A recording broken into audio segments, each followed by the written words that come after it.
I might put a microphone on as well. This is being recorded, so I can upload it on the BN page.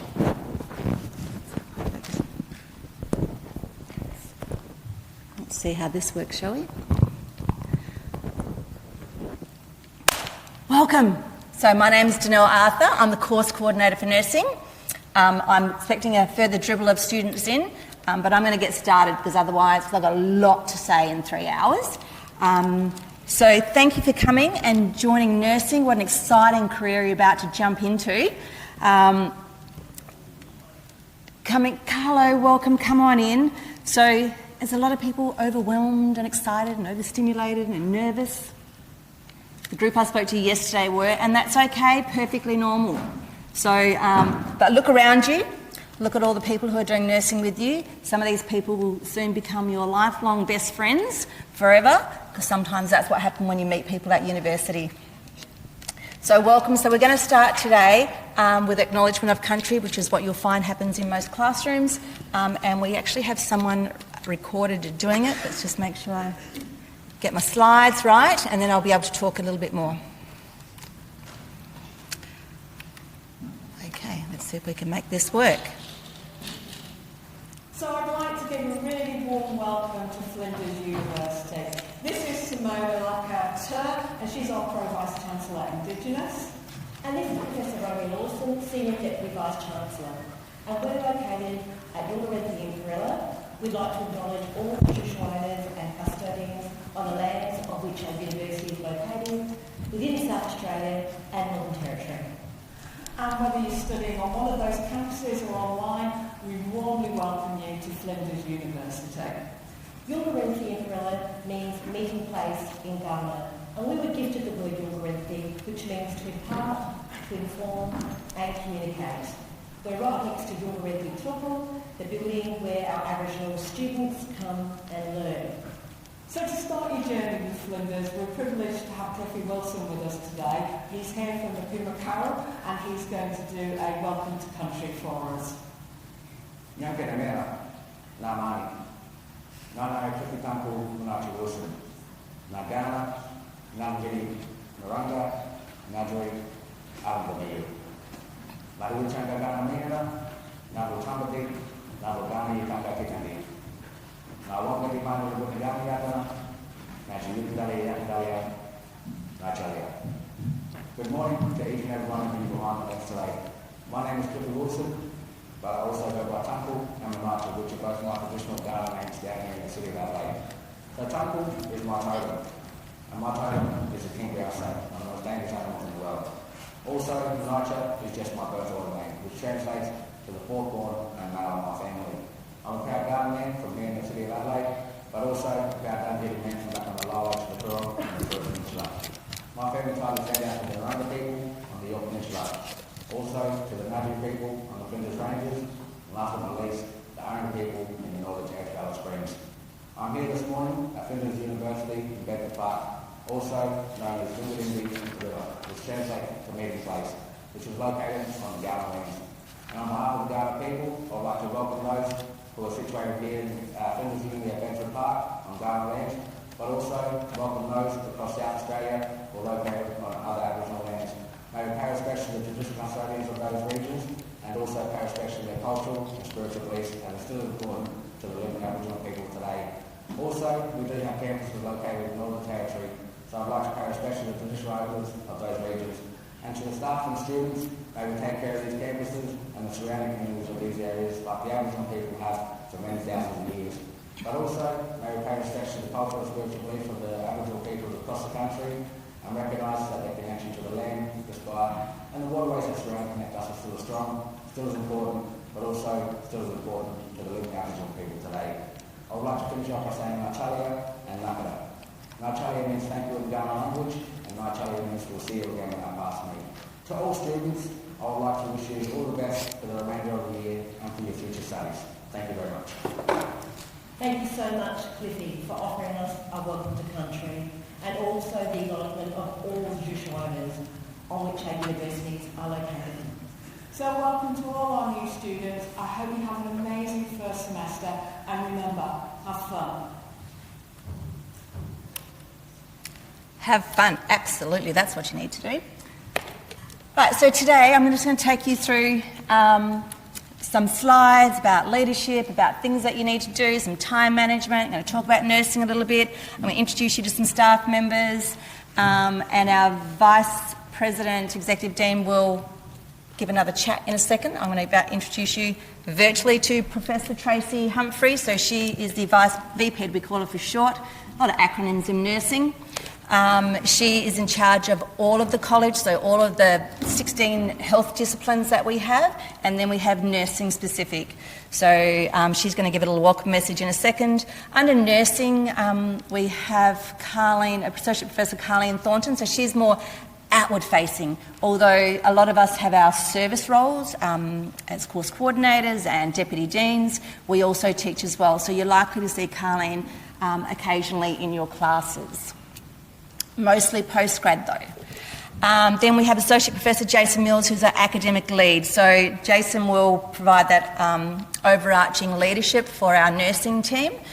He's also a teaching and research academic in the mental health field as well, and teaches across a couple of topics.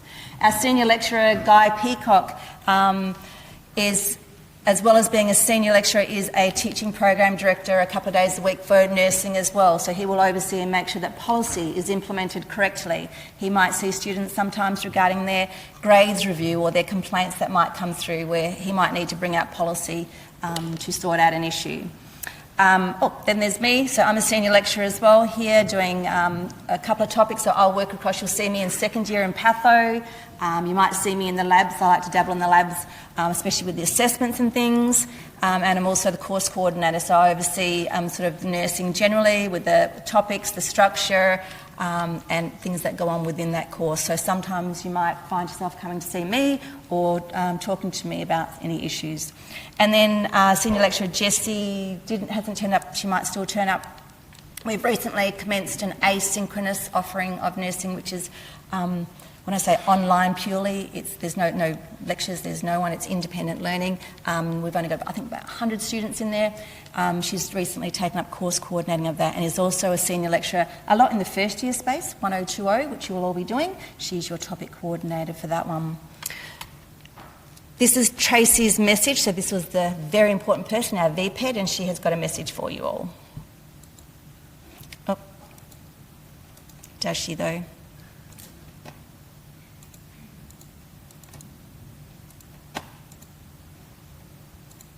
Maybe she doesn't. Well, she does, because I heard it yesterday.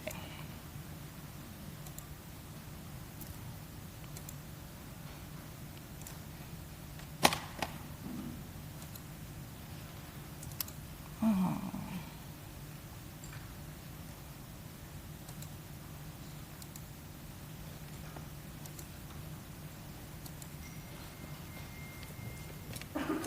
I don't think she wants to talk to you today. I won't waste time if I can't get it to play. However, it will be uploaded, but it would have been really lovely to hear her talk. But the play button's disappeared.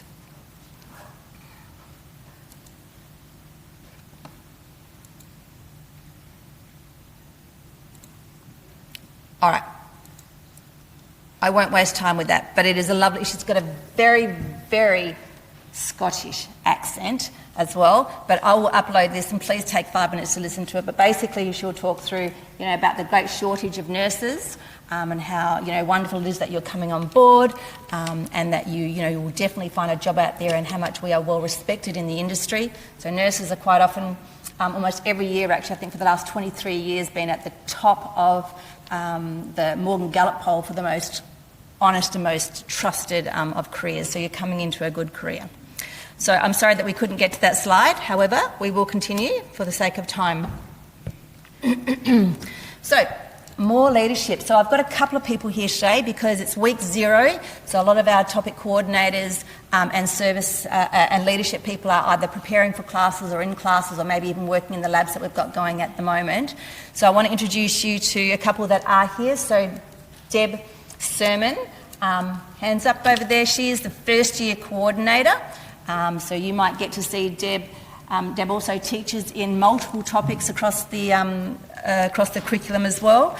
Her service role will be to oversee the first year topics to make sure that things are scaffolded well, and when I have meetings with student reps, our year coordinators will also come along to that. The second year coordinator is Tegan Budd. Tegan also works across multiple topics, so you'll see her in first year topics, and both of these staff members are topic coordinators as well. So Tegan will oversee the second year topics. And then Kim Mildy, who's very busy over there in the labs at the moment with the third years, she is the third year coordinator. We also have placement education coordinators. We've got 2 of those. So Jodie will be joining us not this afternoon, she'll be joining us in about an hour to talk you through placements, because I'm sure you've got a million questions. And she'll tell you lots of good stuff that you need to know about your placements coming up and processes around that. And Beck Rose also has recently joined the placement education coordinators because it's a really big job, so we've got 2 people doing that as well. So these are people that you will probably speak to or converse to over the next 3 years of your degree. They're always around on campus, so if you see one of our staff members and you have questions, make sure that you ask them. And again, I've got the emails for them. It's always best to email us to our specific role. That way it actually gets to us and it doesn't get lost, because sometimes we've got quite a lot of emails. Thank you so much, people. I won't make you stand up to be stared at. All right. I've got another short video which I've got my fingers crossed that this one's going to work, because I can't see why it wouldn't, but this one is also important. And I feel like it's going to be, I think it's a goer. All right. This is important. This is about getting your essentials. Last year I had to talk to this, but it's really good that someone's quickly gone and given you all this information. So let's get going with this one.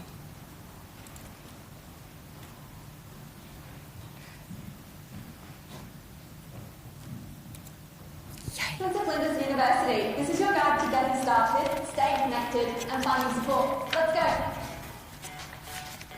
First things first, Wi-Fi. Connect to the Edge Your Own Wi-Fi using your student fan and Flinders password. For more information, head to the Wi-Fi page on our Flinders website. Flow, or Flinders Learning Online, is the main platform that the university uses. It runs off of a platform called Canvas, so you may hear people call it by that name too. Need help with Flow? Head into the Orientation Events Plan page and register for the Intro to Flow session. If you need help to enroll and register, Flinders has plenty of support available to make the process smooth and stress-free. You can submit a request via Ask Flinders, or you can visit Flinders Connect in person for personalised assistance, or watch the Student System How-To Guides on YouTube for quick visual guides. You also need to order your student ID card. This can be done via the Order My ID Card app on your Opti dashboard, or just visit Flinders Connect on level 1 at Bedford Park. You can pick it up from Flinders Connect or even get it posted. Just make sure your address is up to date, and you can even choose your preferred name. Flinders Connect is your one-stop support hub for all things student life, helping with enrollment, fees, exams, graduations, ID cards, scholarships, and general inquiries. Flinders also offer a huge variety of scholarships, which you can find on our Flinders scholarships page. Getting to Flinders? No problem! Take the train straight to Flinders Station or hop on a bus with heaps of routes, including all loop buses which keep us connected, so you're never more than a bus ride away. If you're driving onto campus, don't panic, there's plenty of room to park on campus. Just make sure you download Cellar Park or grab a B permit to avoid racking up those fines we all love. Keep them safe. Security is here for you 24/7. Just ring 8201-2880 or find hotline phones around campus. If you experience harassment or unacceptable behaviour, you can always make a confidential report. It doesn't start a complaint, it starts a support. You can find the library at level 2 at Bedford Park. Chat with librarians, access photos, videos, textbooks, journals, and more. Need academic support? Visit the Learning Lounge. The Student Learning Support Service is here to help with referencing, academic writing, and more, online or in person.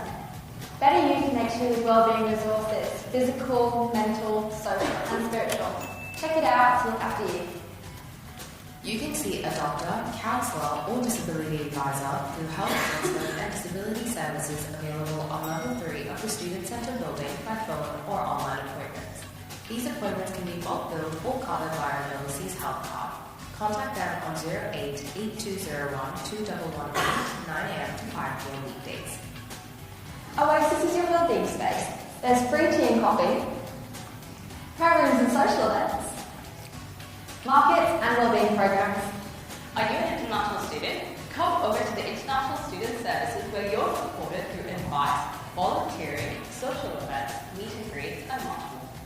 Your community supports Aboriginal and Torres Strait Islander students with tutoring, study spaces, financial support and community.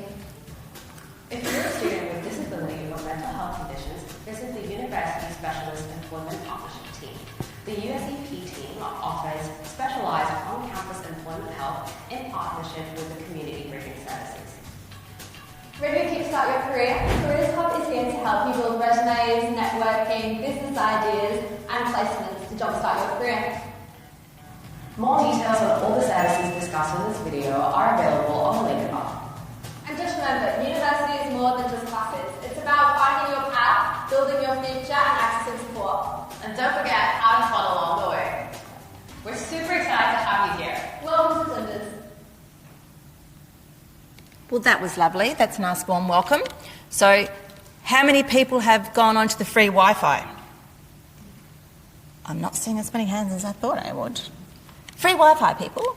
So, and it's really important that you get onto your free Wi-Fi because, you know, if you're at any of the hospitals or libraries, you will be able to have access to your free Wi-Fi. So that should be one of the first things that you should be doing. So either you roam and then you put in your FAN. So your FAN is your Flinders number, those usually the first 4 letters of your surname, if you've got a long surname.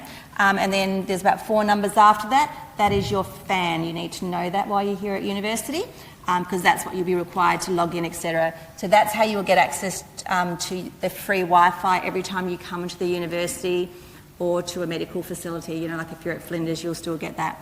This QR code, feel free to photograph it. It'll be on the PowerPoint or the recording upload as well. That will take you directly to some of those student and support services. I will talk to some of those a little bit further after the placements talk, just before you all go to get your uniforms at midday. And there'll be a couple of other people coming this afternoon before we finish. International Student Services will pop in, and our Success and Wellness advisors will also pop in to have a chat to you. So next I want to introduce you to very important professional staff members that we have. This is Luke. He is a course enrolment advisor. He's going to talk to you a little bit about the student admin side of things. Come over here. So you will need to stand there. And he will talk to you a little bit about that. Everyone? Luke, everyone. Hello all, I'm Luke. I'm part of the Student Services team at the College of Nursing and Health Sciences. Our role is to assist and support you with any administrative inquiries you may have throughout your course. So this may include things like topic enrolment, class registration, key dates, understanding a study plan, or even something as simple like helping to find your class.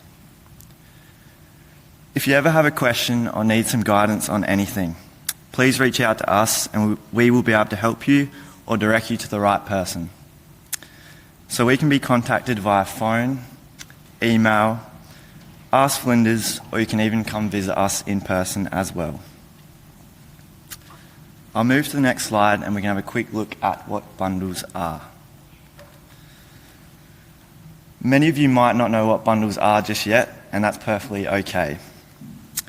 To describe bundles quickly, they are an enrolment pathway that avoids any clashes with your intensive workshops and placements. So, on the screen we have a quick overview of what your first year bundle might look like. Both bundles contain the exact same topics. The only difference is the dates they are held. It's a little bit hard to tell, but we'll send you an email with more information. And this will be your BNGU first year bundle, and this will be your BNGUC first year bundle. So every individual student might be a little bit different. So to make this a little bit easier, And the other thing is we do know and understand that the enrolment process and bundles can be very confusing at first.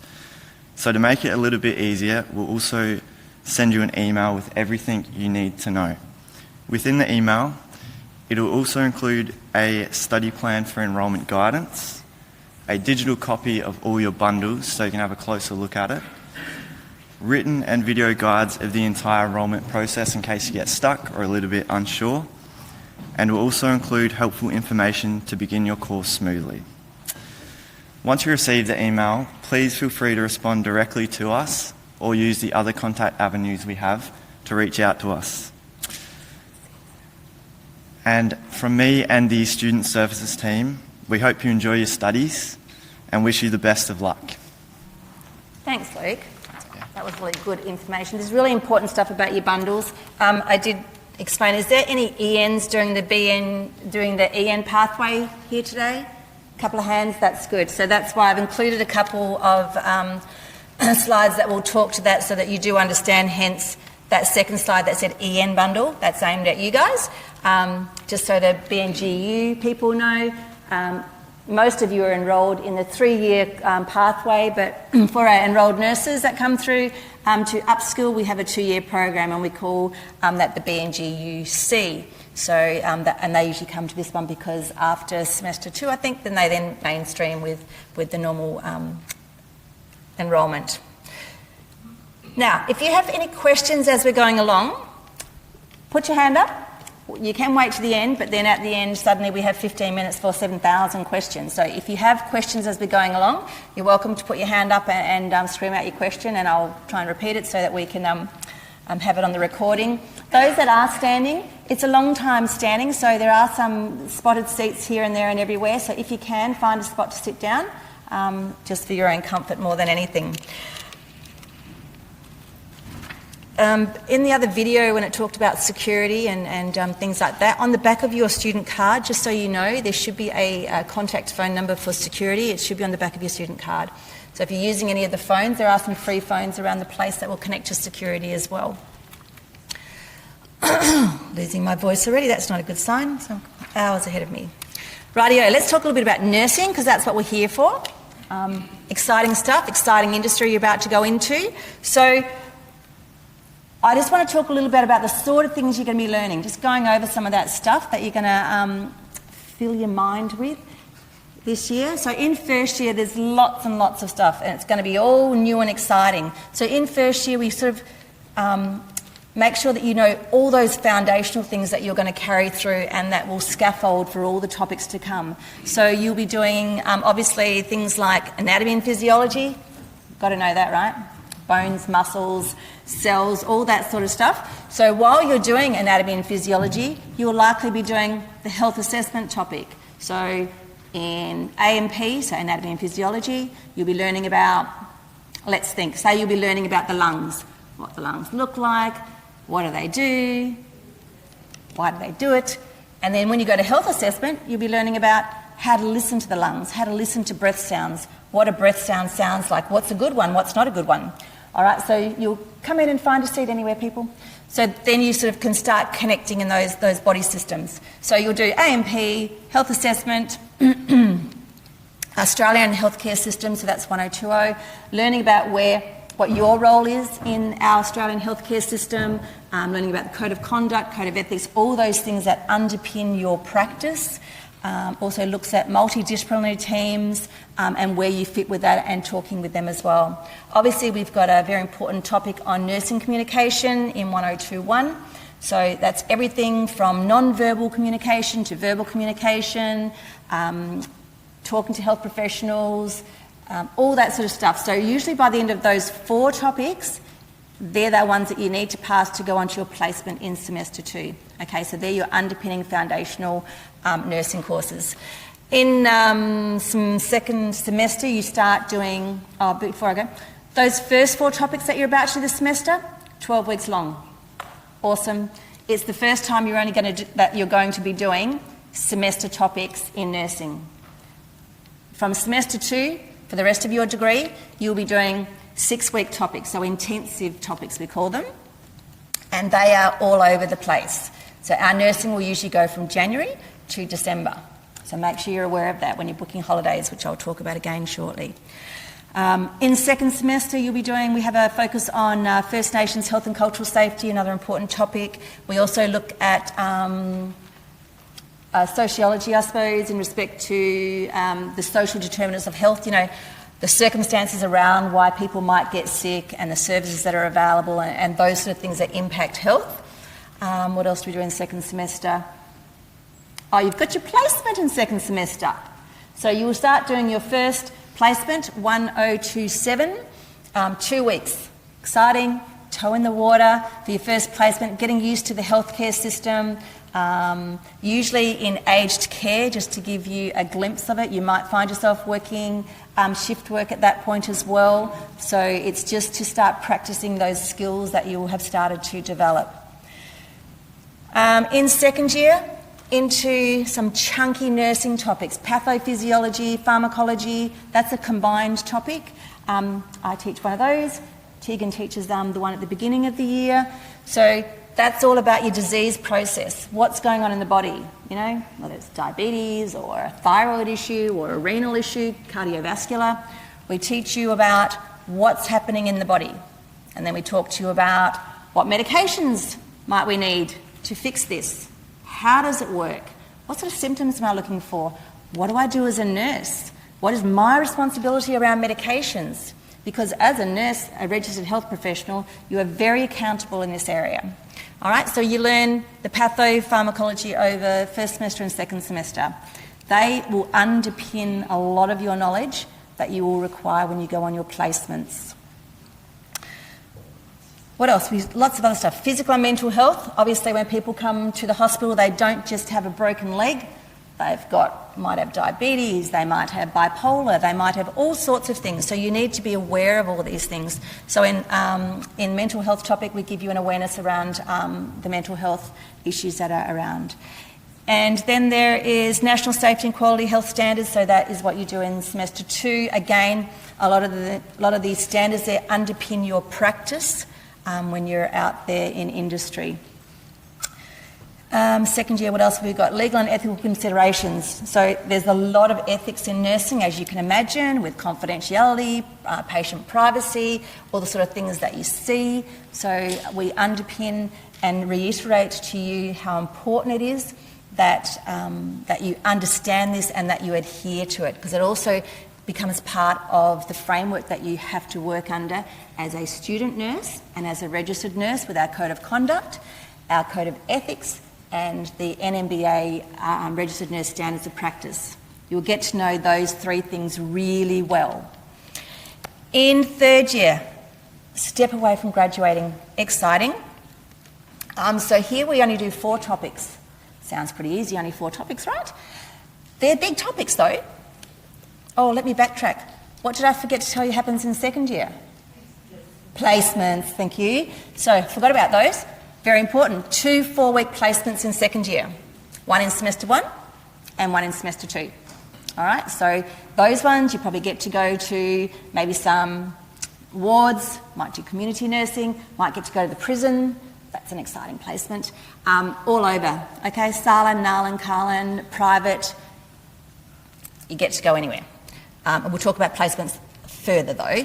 So we got those 2 in second year. Back to third year. 4 topics. So we get the first topic that you'll start is about your professional practice. So it's about the professional nurse.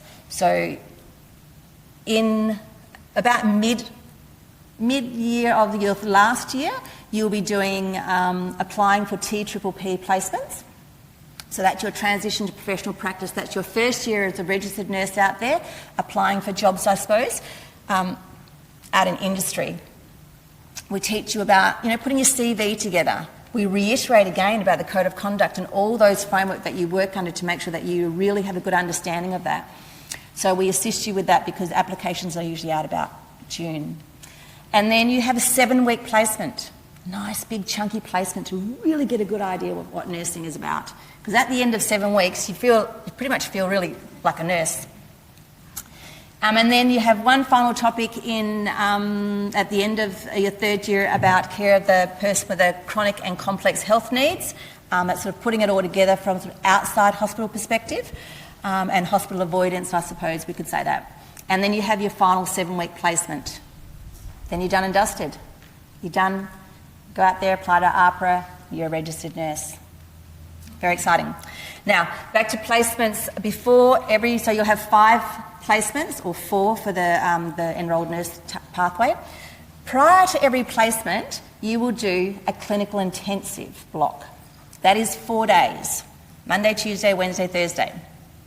You'll be scheduled either 8 to 2 or 2 to 8 as your shifts in our labs. So during these labs, you will learn your clinical skills. It's a great place to make mistakes. We don't want you to make them out in industry. We want you to make them in the labs where we can safely educate you on the correct thing to do.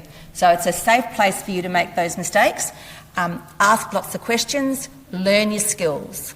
And then you do, for each of your placement topics, you have to do medication calculations. These are a compulsory pass to be able to go on placement. That is an industry requirement. When I say industry, I mean the hospitals. And you do sort of a 20-minute test, I suppose, on the very last day. And that's you doing a skill or doing an assessment with a marker.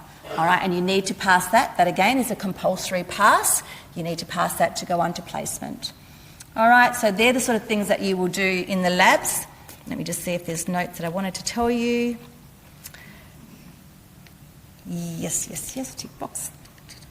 In first and second year placement topics, good news, no assignments, no written assignments. We want you to focus on your skills in the lab and learning the underpinning theory. So these intensives that you do, these for your placement topics, it's usually 4 weeks of theory, a week in the lab, and then your placement. All right? So our classes are no more than 30 in your theory topics. In your placement topics, it's no more than 26 usually. So we keep those classes as small as we can to make sure that you can develop that relationship with your tutor and develop a network with your colleagues and feel safe in talking and contributing to class as well. Now, classes in your theory topics.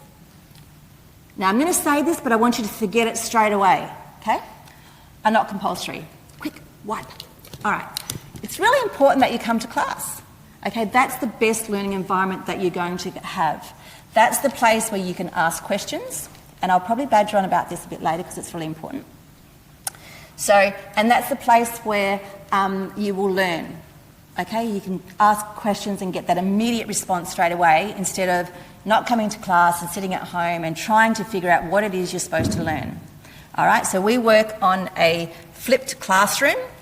I'll just put the next slide up which you can look at while I'm waffling on. This is just your pathway, so you can have a look at that while I'm talking. So we work on a flipped classroom. So what that means is that, so you've all got access to your flow sites now. That's your Canvas or your flow sites we call. Who has been on their flow site to look at their topic for next week? All right, I'm going to pretend I can see everyone's hand up. All right, I'm going to pretend. So your flow sites for any of your topic will be available 1 week before it starts. All right, that's a chance for you to have a look at, go through, see when your assignments are due, plot them on your calendars and those sort of things. Because this flipped classroom that I talk about, which happens in all of your topics, is the expectation that you've looked at your module work and then you come to class and we do activities and things to consolidate that knowledge. If you come to class and you haven't read the chapter you're supposed to read or gone through Module 1, which relates to Tutorial 1, for example, you will be a little bit lost in class. Yep.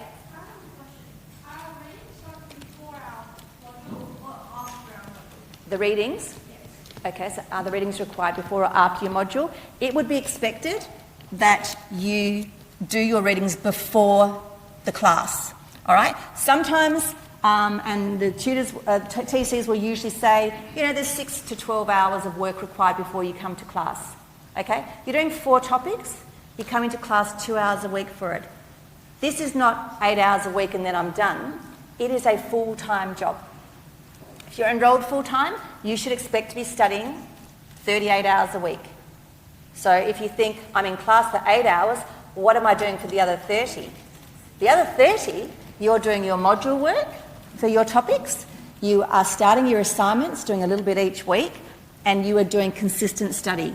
It is not, oh yeah, I've got a couple of classes Tuesday and Thursday, so I might go to the beach on Wednesday, I might go shopping on Friday. If you're enrolled full-time, I need you to think that you are studying full-time. It is a full-time job for you. Okay? So the module work, you do that. It differs in topics. Some might just have information in there for you to be learned about. Some of them might say, read chapter 25. Some might have little activities for you to do, which makes you read something and then come up with some answers. When you then go to class, we have PowerPoints that we will talk to. There's no answers as such on the PowerPoints. There might be discussion points and things. And then we usually do quite a lot of group work. That's a nice safety thing for students who are shy as well. So, group one, I might ask you if you're in my topic, what's the pathophysiology of type 2 diabetes and how is it different to type 1? And group 2, tell me about insulin and how it impacts the body, etc. And then you guys work on that for 10 minutes or so, and then the group together will present it to the class. So we're having a shared learning environment. That's just one example. Classes do all sorts of different things and activities. Sometimes they do games and things like that. So basically at the end of your 2 or 3 hour tutorial, you will walk away having some consolidated knowledge. All right? If you have a Monday morning class at 8 a.m, I would certainly suggest that you do something, I don't want to say on the weekend, but beforehand to have some knowledge. Okay? That's how the flipped classroom works. So, not compulsory to come to class, I understand that, and some students go, oh, I've got things to do today.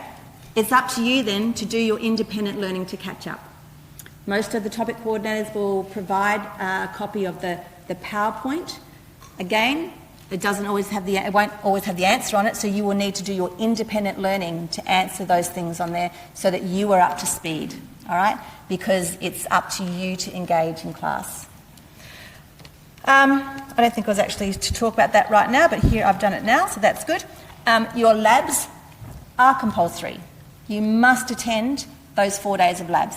If you don't attend those 4 days of labs, you don't go to placement. It's that simple. Any questions about that? Okay. All right, so what I've got up on screen now is your study plan for the BNGU. So I'll try not to talk in acronyms, but I will explain them. So that's the 3-year program, the BNGU. So they're the topics that you will study in a normal first year, straight through, that's fine. There is a part-time, I've just popped that on screen so you can see that as well. So you can see that there are options that you can go part-time, it's just a snapshot. This does differ if you are unsuccessful with any topics. This is just the EN one for those ENs in the crowd. If you are unsuccessful with a topic, you will usually go and meet Luke, who will look at your study plan, have a look at the prerequisites and remap your study plan, taking into account a fail if it's a prerequisite. So the prerequisites are those that are in red. It means that when you get to that topic, so 1027, which is your placement topic, you must have passed 1020, 1021, 1022, 1023. And they're the first 4 topics that you're doing this year. All right, so you have to pass those because they have underpinning scaffolding information that will facilitate your success when you go on to placement. All right, so you may end up meeting Luke further in your degree, and that's okay. Let me just see what's next. Okay, first and second year topic coordinators. And I'm pretty sure I put this on our BM page for you. I've put the first and second year on here because I've got the ENs in the crowd as well. So these sometimes change at the last minute with staffing if I have to quickly rearrange staff. And you'll see that some topic coordinators will do more than one topic. It depends on, their workload and their capacity as well. Now, the main thing about this slide is that you use the email address of the topic. All right, so if you're writing to, say, Jessie in that first topic, if you write to her Jessie Anderson address, she might not get to that straight away if she's in topic, but she will certainly be looking at her 1020 email box. Okay? So it is important that when you are in your topic that you write to the topic email.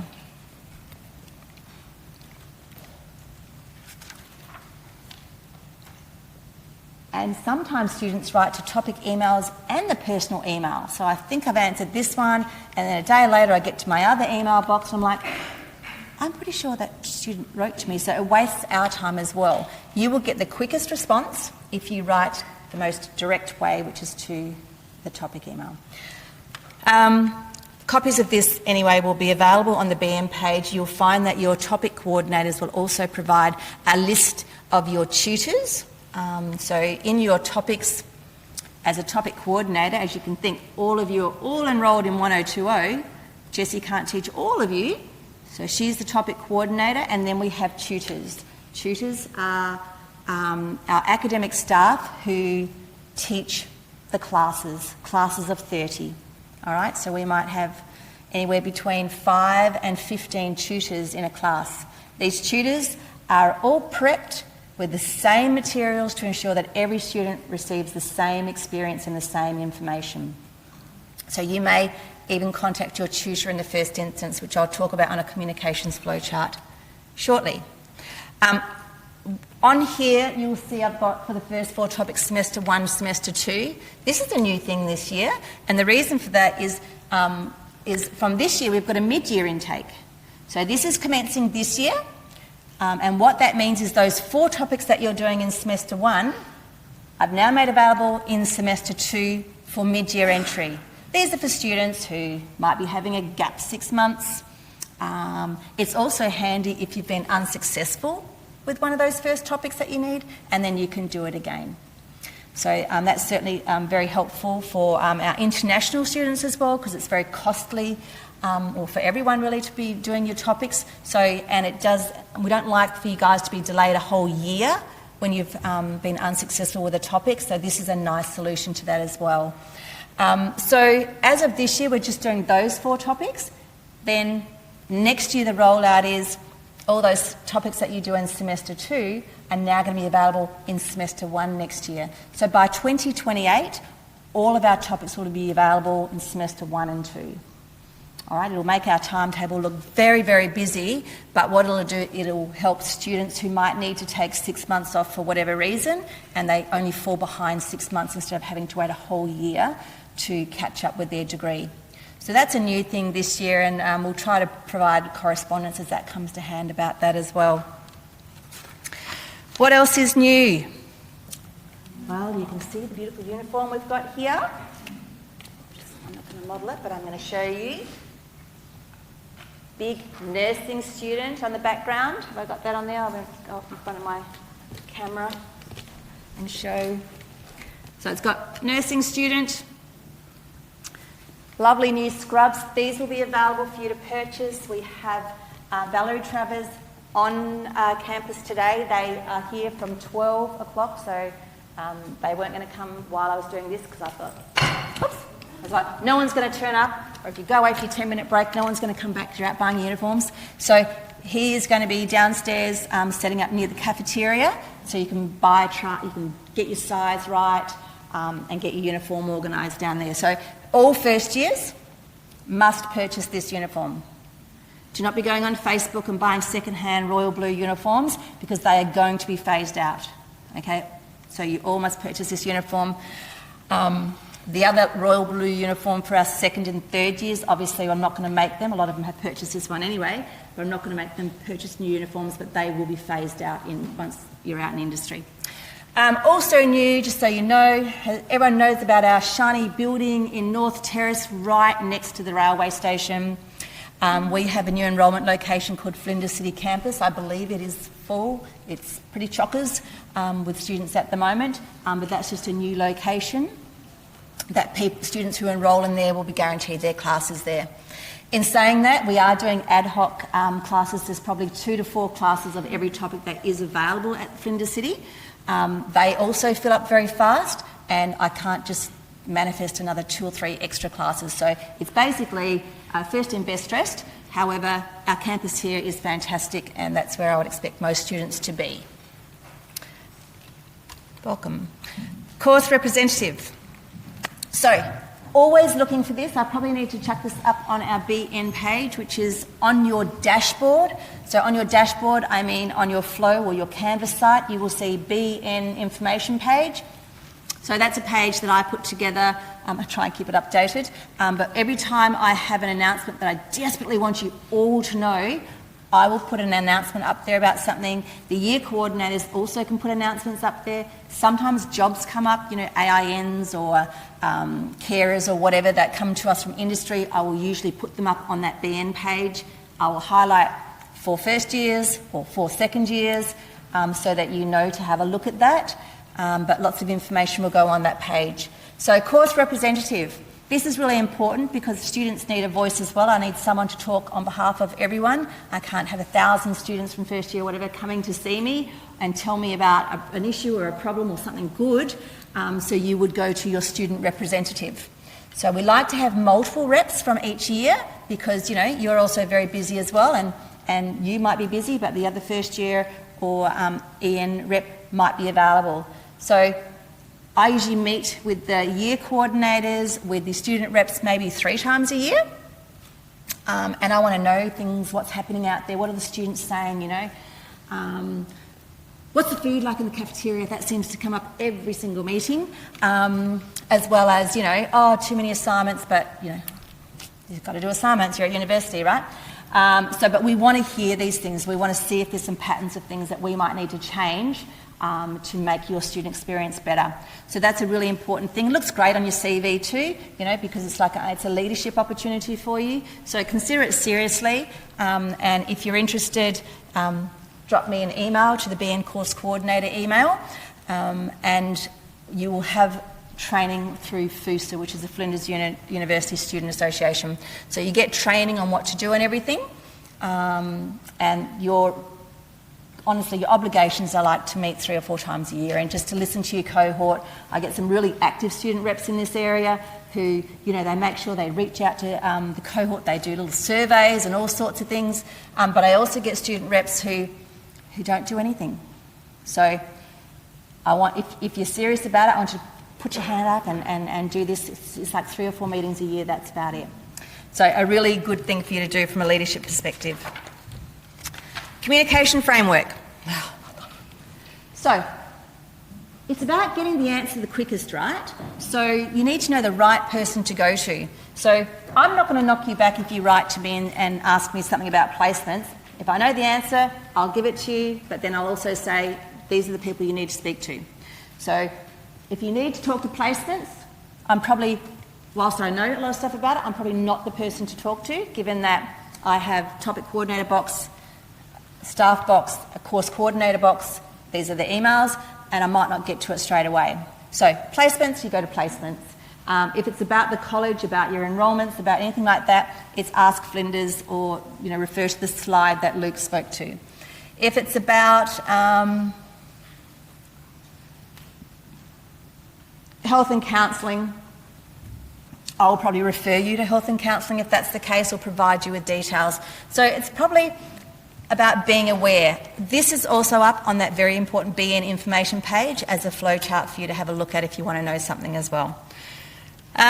This one here, this communication framework, is more about you in class, about what a tutor is and what a topic coordinator is and how you go about or who you go to regarding this. All right, so your first port of call would normally be your tutor. So your tutor, if you've got a question about an assignment, or is that for me? Sorry for you. Thanks. There you go. It's all right for you guys. You're just sitting there. I'm doing all the talking here. Thank you, Tegan. Oh, that makes all the difference. So your initial inquiries about your assignments. I'm not sure what's happening in class, or I can't make it to class today. You would email your tutor. All right. So you will know who your tutor is on day 1 of your class, and that will be your first port of call. If it's about resubmissions, extension requests, or those more advanced things about your topic coordinator is the only one who's got the authority to grant those. So when you apply for an extension request. or I need to do a resubmission, or I've got a medical certificate or something like that. That is for your topic coordinator to know. All right? So there's that level to go through, and then if there's something that's not resolved, that you're not happy about it, you either go to your year coordinators, so year 1 coordinator, or you come to me, because it'll eventually make its way to me if it's not resolved. I see a lot of students who might be unhappy about their grades, or they want me to overturn the grade that the TC, topic coordinator, says, oh no, you failed that, and so they come to me and, oh, it's not fair, can you please look at this? So I will have a look at it and make a determination. More often than not, I certainly have to speak to the topic coordinator about that, so then I might make a decision about that to you. But then if you're not happy with my response as the course coordinator, you're again welcome to go to complaints. Okay, so complaints sounds pretty severe, but it's the right of every student. If you are unhappy with the result, just make sure that if you are unhappy with the result, that it's just not because you're cranky that you failed, but there has to be legitimate reasons. All right, and they're the people, they're objective, and they will look at that. So there is a flow chart of who to speak to get the fastest, most efficient information that you need. So our tutors are really amazing people. They're very experienced. They're our academics. You know, any tutor that comes to a classroom, they are well versed in the topic. They're given a tutorial guide by the topic coordinator, which is full of all the information that every tutor needs, so that every tutor has the same information to deliver to their class, so that you all get that same information. If you have issues with your tutors, you need to go directly to your topic coordinator about that. Okay? Email etiquette. This is important. Sometimes I get cranky emails and I think, oh, should I reply to this right now? But then I think, no, I'm going to wait.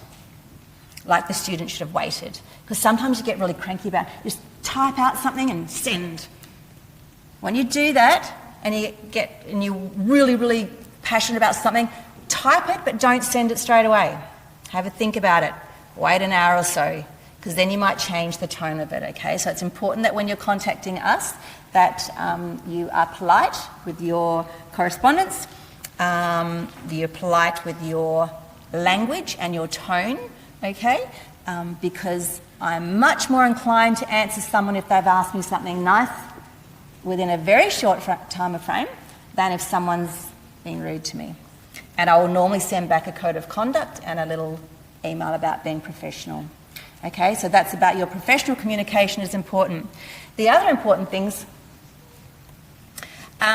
is that you need to use your student email.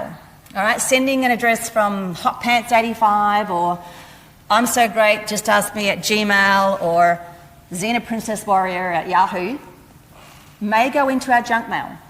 It probably will. All right, so you need to use your student email when you are corresponding with the university. All right, very important. Oh, student code of conduct. Oh, I wanted to write something. Let me just see if I wrote it in here. No. Student code of conduct. I like to call this good manners, to be honest. This is stuff that you should just be doing. It's very important. It's about respecting the rights of everyone, so including staff and your other colleagues. It's about upholding equity and inclusivity around the university, and understanding that things like sexual harassment there is a no tolerance for, whether it's to yourself or whether you see it happening to someone else. Make sure that you notify someone. It really is about good manners. Some things that are not quite in here, but are certainly on my BM page that I do want to mention, things like social media. I have put a little video on the BM page about the use of social media, because there have been some serious ramifications for students who have used social media in an unprofessional manner. Okay? As excited as you are to get your uniform on, I can't have you wearing your uniform out at the local pub, drinking and carrying on, because that puts the university with our logos in disrepute. Also, you can't be putting on Instagram, TikTok and all those platforms, which I don't know, pictures of you in your uniform with patients in the background. You will get pulled off placement. It is a breach of privacy, and the hospitals need to be aware, and then we have to be aware, and it's a really big rigmarole. So when you are wearing your uniform talking about Flinders University in any manner, you need to make sure that you maintain respect, because things like your social media pages where you think you have private chat boxes and you're saying something disrespectful about a tutor or a topic coordinator or something to do with the university, someone likely will screenshot that and send it to me, as has been done in the past, okay? And the ramifications aren't great. It's really important. Once that information's out there in that World Wide Web, your future employer can also find it. All right, so as a budding registered nurse, you need to be really aware of this, because when you are a registered nurse in industry, social media clauses are really, really important, and they are strictly adhered to. I remember early in the piece, I liked something someone random said on Facebook about something to do with the hospital. I was far away connected, but I got called in to say, Janelle, you cannot be liking things like this on behalf of the hospital. And I was like, it seemed so honest, it was just an honest thing. So we refrain from getting involved in things like that. It's just really important that you are aware of it. Okay, let me just see how I'm going for time, because I usually talk a lot. Okay, learning at university. You are now responsible for your own progress. You are adults, and this is all about you. Mum and Dad aren't here to make you go to school, to make you do your homework. You are an adult responsible for your own journey now. When I talk about it being a journey, you need to remember it is your journey. It doesn't need to be the same as someone else's, because it won't be. It'll be unique and different for you.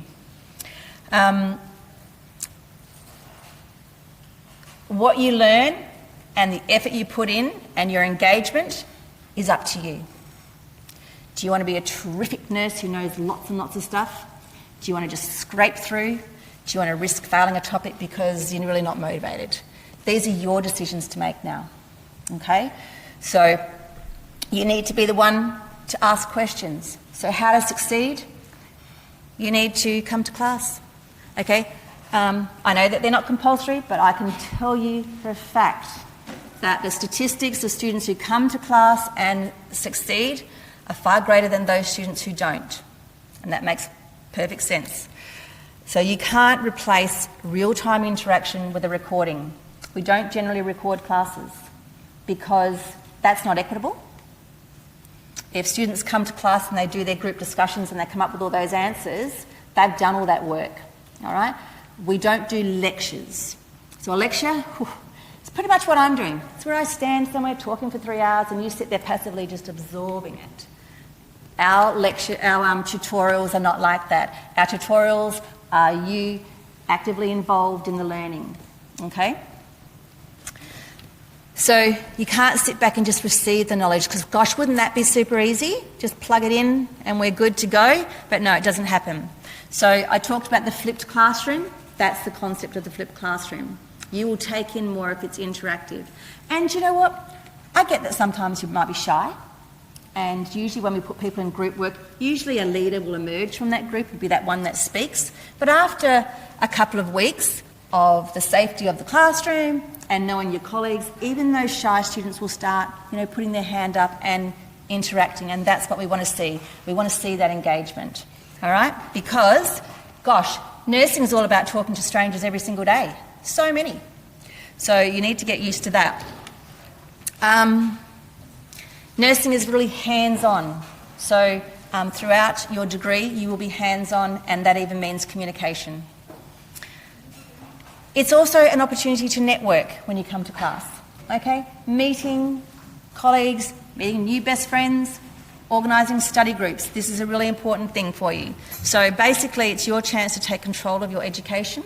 This is your future. This is your money that you're paying, okay, to get your future. So it's best that you do what you can in that way. We do have online and face-to-face classes. Face-to-face. And sometimes people get sick and that's okay. And sometimes you've got a doctor's appointment and that's okay. So if you are sick and you really want to come to class, you contact the topic coordinator. Hey, Janelle, hey, Guyan, I've got a doctor's appointment at 2 o'clock and my class starts at 2, can I go to an earlier class or can I go to tomorrow's class? And I will more often do absolutely no problems as a one-off, absolutely. All right, so your topic coordinator, you need to talk to them about that. You can't just, on your own back, 20 of you go, oh, let's go to tomorrow's class, shall we? Because we have work health and safety for the number of people who can go in that classroom. So that's why. So, you really want to come to class, I love it straight away, but make sure you contact your topic coordinator if it's a one-off and you need to just swap classes or whatever. Again, if you choose not to come to class, you choose to be an independent learner at home and you feel that that's what's going to work for you, I can't stop you doing that. So there's online classes in some of the topics. I think mental health and law and ethics are only available online at the moment. Some of your PEP or your placement topics have an online class or a face-to-face. You just have to get in. And when you come online, that's on a Teams meeting. That doesn't mean turn on your Teams meeting, turn your camera off and watch Netflix, because that's what happens sometimes. It means that you're online and you are still interactive. Question?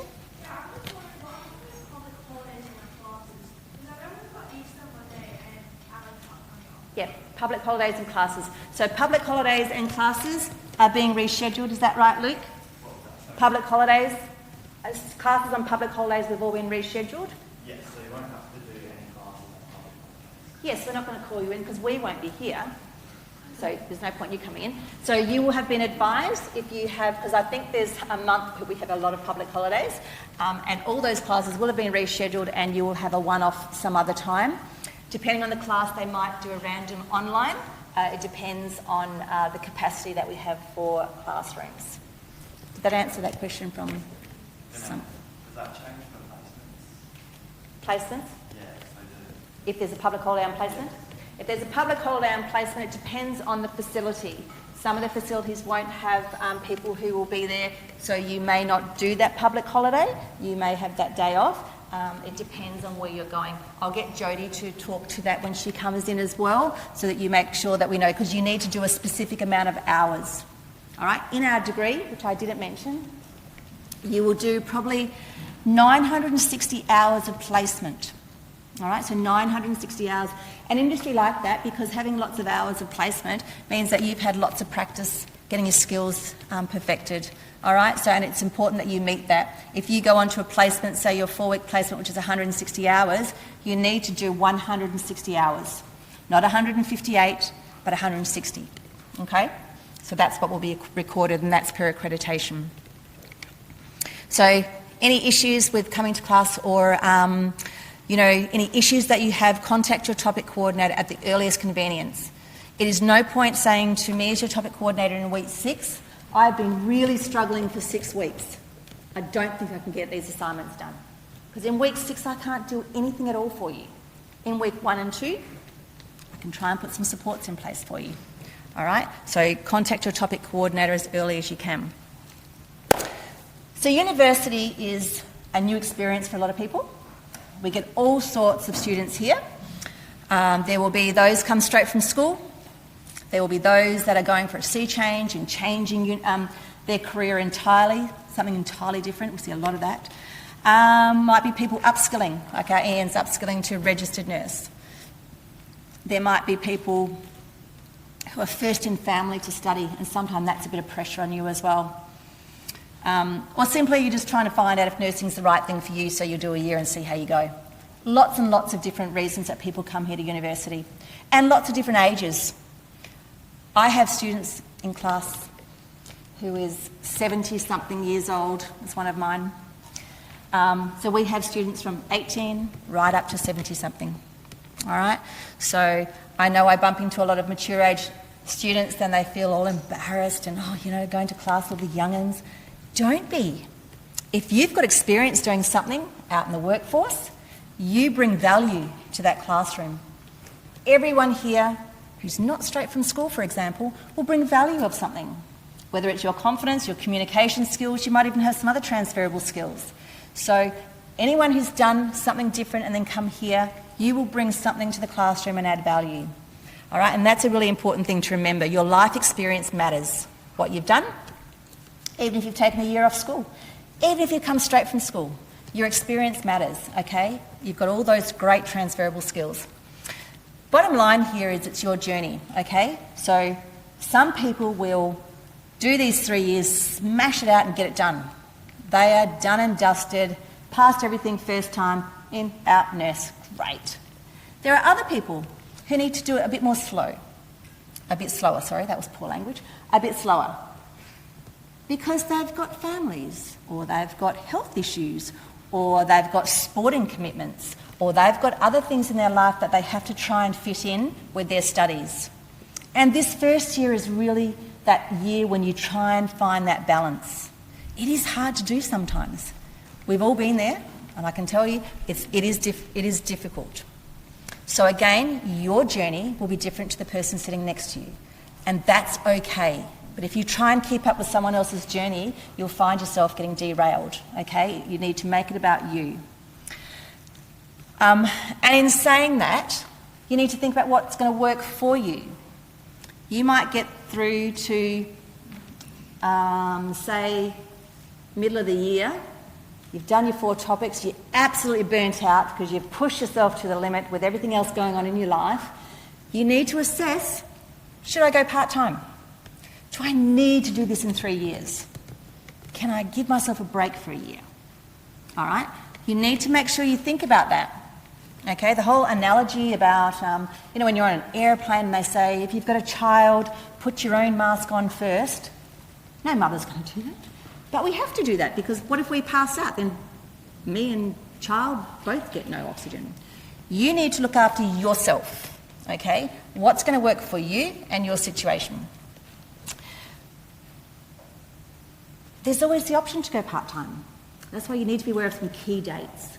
Things like census date. And the university tells you about these things. So usually 3 to 4 weeks into your 12-week topic maybe, certainly a lot less than that in the 6-week topics, you might get a notification to say the census date for this topic is, 12th of April. And so up until that point, you go, how am I doing? Am I just scraping through? Am I going to be able to get through the next 6 weeks? Am I going to be able to do this? If you can't, that is the time to withdraw or to drop to part-time. All right? That is the time to do it where there's no academic penalty, so no fail on your transcript, and no financial penalty. All right? So as in once you get past census and you fail the topic, you still have to pay for it. All right? So it's about thinking about those things and thinking about yourself. Okay? Don't smash it out if it's going to put your health, your family, your personal circumstances at risk. There's nothing to say that you can't do your first year over 2 years and then go full-time for second and third year. Okay? Circumstances change, so just be aware of that, and that will be part of finding the right balance for you and what's going to work for you. Just be aware also that there are going to be peak periods of stress. That's when, there's this big, usually mid-semester, or these assignments are all due. That is normal. That is what happens at university. So it's about how you cope with that stress, how you cope with that anxiety. I'm preparing you for it. I'm telling you that you will have peak moments of stress when you're studying. It's just a thing. So you won't suddenly be suffering from anxiety. I mean, you probably will have anxious moments, let me tell you. We all have and we all do. But it's a normal part of life. So it's about how you cope with that. And so there's lots of help available to help you cope with those things. I will talk about, it could even be on the next slide. It is, actually, leading up to how to reduce this for yourself. Then we go into time management, which I forgot was actually in here. So, time management. How to reduce that stress. Honestly, to be organised. Now, I am super organised, I admit that, and super obsessed with being organised. I don't expect everyone to be like that, because not everyone's like that. All right? So be as organised as you possibly can be. Know the dates when you have to have assignments in, when you have to meet census, when you have to be in class, like when semester starts. You have to know those dates, and that is your responsibility. Whilst the university does send out, generic emails, you're accountable for this, and so you need to know when your dates are. Do not book holidays until your timetable is finalised. Now, I would expect most of you, if you haven't, I know that you will, should be enrolled in your topics for the whole of the year, even your semester 2 topics. You can go and enroll in them, pick your classes. Why should you do that? Because if you're not a morning person, and only morning classes are available by the time that you go and pick your classes, like 2 weeks before it starts, there's only morning classes available. Or you like to sleep in, pick a 2 p.m. class. You can pick that ahead of time. Then you can get your schedule charted over the year. You can know when you can take a quick holiday break. You know when you have to be here. So you should be enrolling in all your classes. That helps you to organise your life around those. Do not book holidays while you are in semester. Students do. They do it.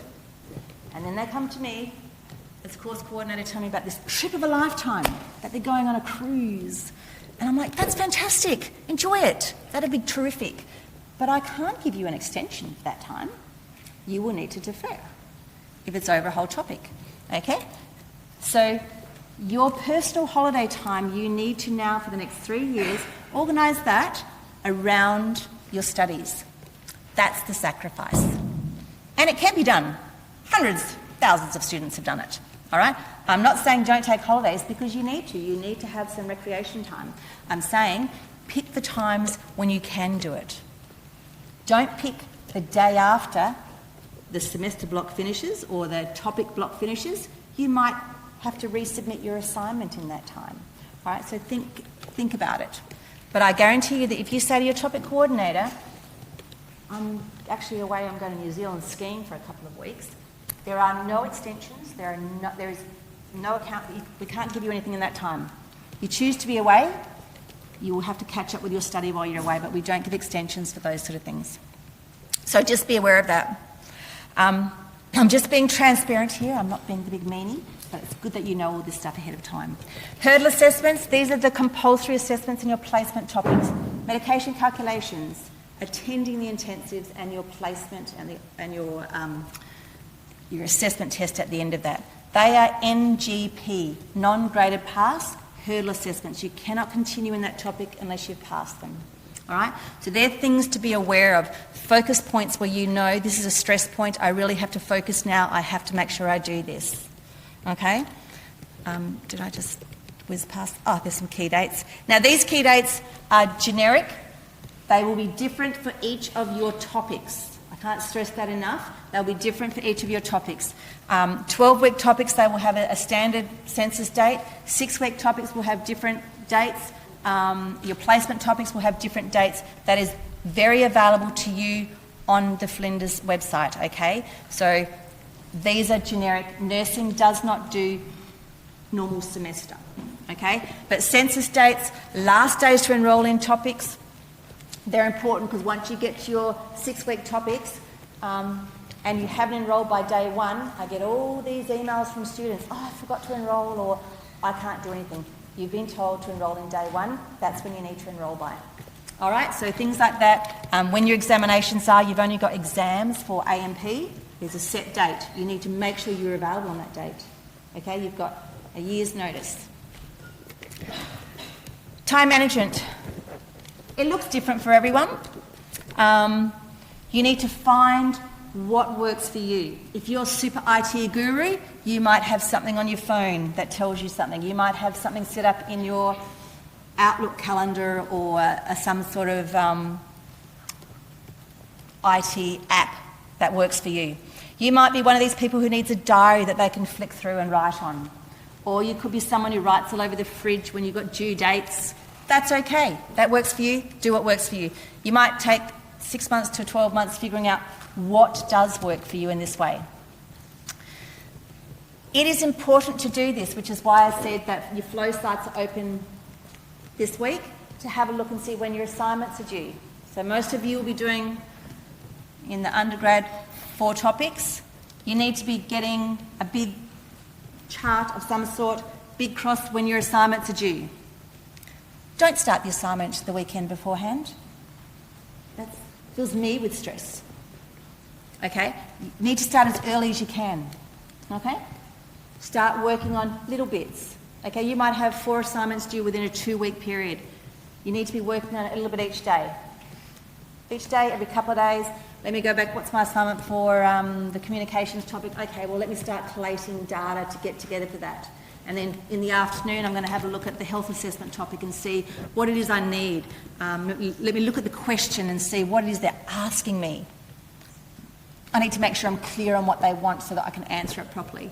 You need to have these questions well and truly before the day before it's due, okay? Because when you start doing something the day before it's due, the weekend before it's due, it suddenly impacts your personal life. It impacts, what was the dog's name again? I haven't fed him for 3 weeks because I've been busy studying, you know. It impacts your people around you, all right? So your time management is important for you, for your family, and for your loved ones. You can't just ignore your dog, your family, Miss Grandma's party. You can't ignore those things. You need to work them into your diaries, okay? So when you're putting your schedules together and when your assignments are due, don't forget Granny's birthday. Don't forget feed the dog. Don't forget to say hello to your loved one as they walk down the hallway, okay? Because some people can get really focused on their studies. So be nice to yourself. Block out times. Don't just block out, I'm going to class from 8 to 11. You need to block out, 2 to 5 the day before, go through module, check this, look at this. Block out that time so you are accountable as well.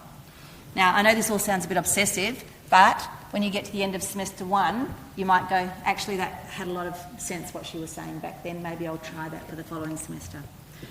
But again, you find what's important for you and establish a routine. That's the biggest thing. You know how they say when you start exercising, you've got to do it for 3 weeks before you get into a habit? This is what you need to develop. You need to develop a habit of study. Don't forget those rewards. Really important. I don't want you to be studying 24/7, 7 days a week, and really nursing then becomes like a job that you're not getting paid for. Okay? Schedule in movie time. Schedule in Uber Eats and a glass of wine or whatever. Schedule in those treat times when you can go out with your friends, go out with family, spend time with the dog, whatever. You need to have that downtime as well. Okay? Otherwise it does become an unpaid job that you have to do. So my biggest hint for you for study is to be organised, especially when you're doing multiple topics. Yeah? And not just multiple topics, but multiple topics and a life, children, sport, all those things that come with it you still need to fit in. Self-care. So our university here is committed to a culture of care, so that is about supporting you, your well-being and your professional growth. So there's lots of supports in place for you, which I'll talk to after Jodie's speech. So we want this to be a safe, welcoming, family-friendly environment for you. So today and Connect Week is all about you. All right? This self-care is about how you're going to look after yourself. So in nursing, self-care isn't a luxury. It is an essential element that you have to do. Okay? So burnout in nursing is a real thing.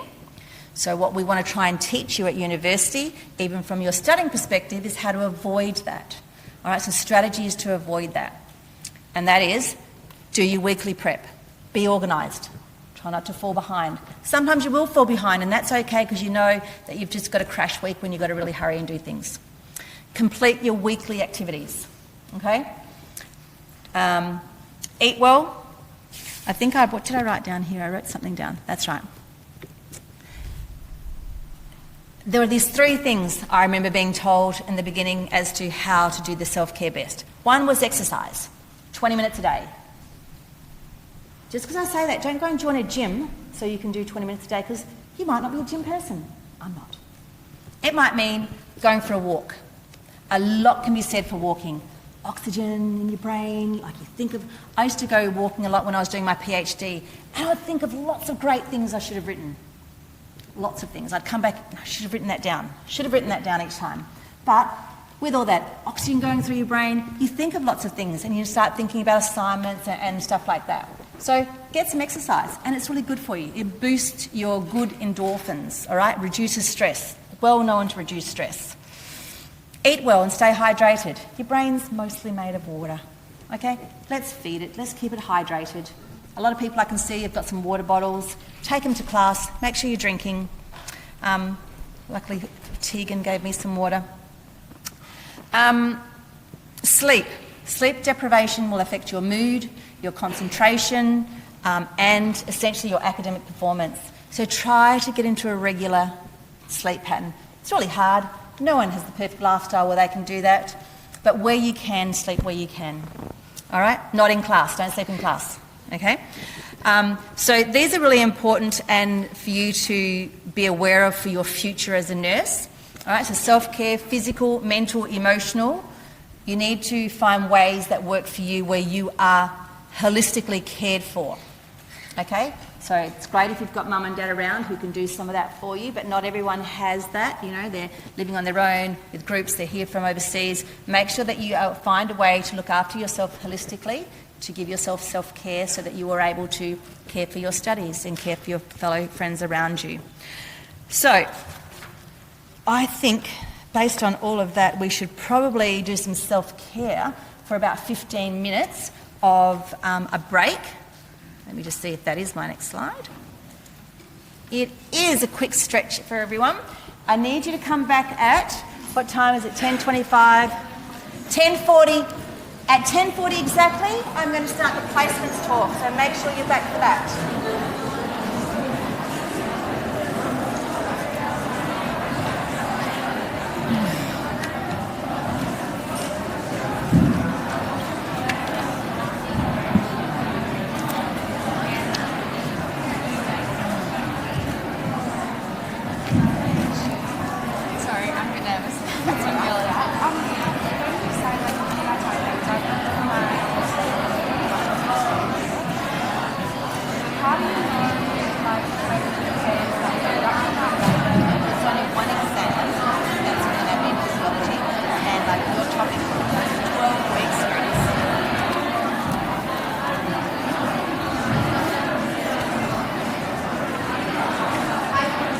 Topic for this goes for 12 weeks, and then your exam will be in this week, the 22nd of June. Okay. You will get told date, time and everything. Your other topics, you don't have exams in, but you will have assignment due dates. So you need to get it in by your due date. So it might be due date of the 27th of April. So you know that ahead of time. Get it done, submit it by then, because when you submit it after that, you get late penalties, you get -5 marks off and stuff like that. All right. Yeah, so you will know, we'll let you know all of that at the time. Thank you. Hello. Class clashes. If Luke, go talk to that man, Luke. He's the guy. Hi. I'm having day surgery today, so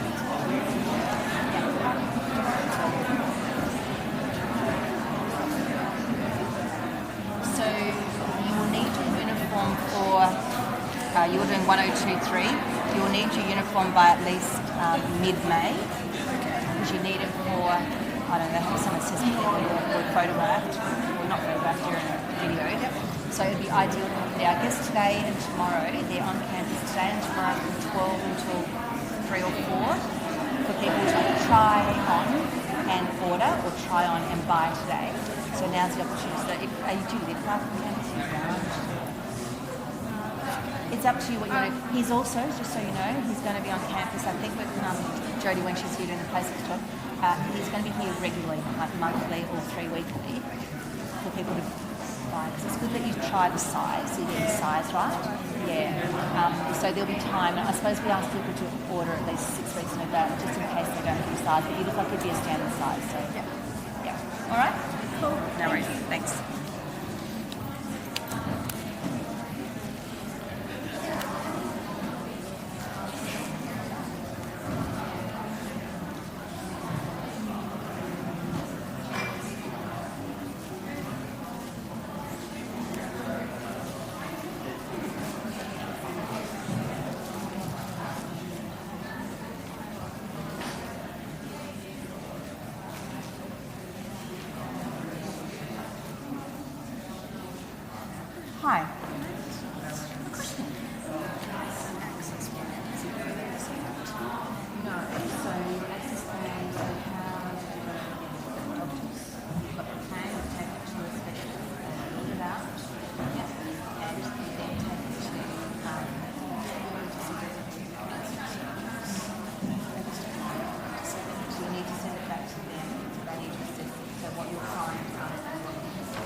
that's what you have to come to class.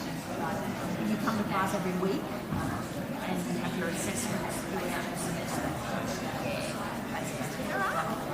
No worries. Joe, yes. Idea. Yep. Just generically, something like that.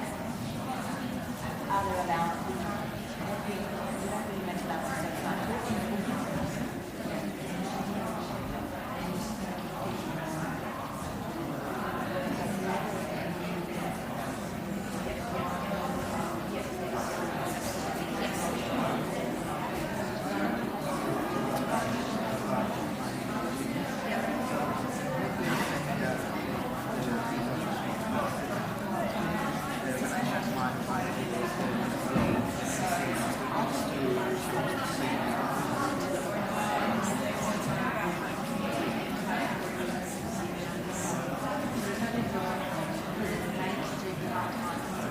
Hi, how you going? All right, how are you? Good. Good. I've got a couple of little questions. Sure. Can you help me just right now? So I'm doing a part-time. Yep, yep. Obviously, first year. Yep. So second semester, I've got the first semester worked out. Yep. Second one, this one is Yep. 6 weeks. Yep. And then this one, 6 Yep. weeks. Yep. So that means I have to work a week break. If you're part-time, that's on your roster. That's what it is. You're not doing that. No, not that. Okay, so yeah, you have got a little break. Unless you can pull that other topic earlier, if you want to do it earlier, and you might need to do it. If it was available. Yeah. Okay. Might be available. We travel a bit. Yep.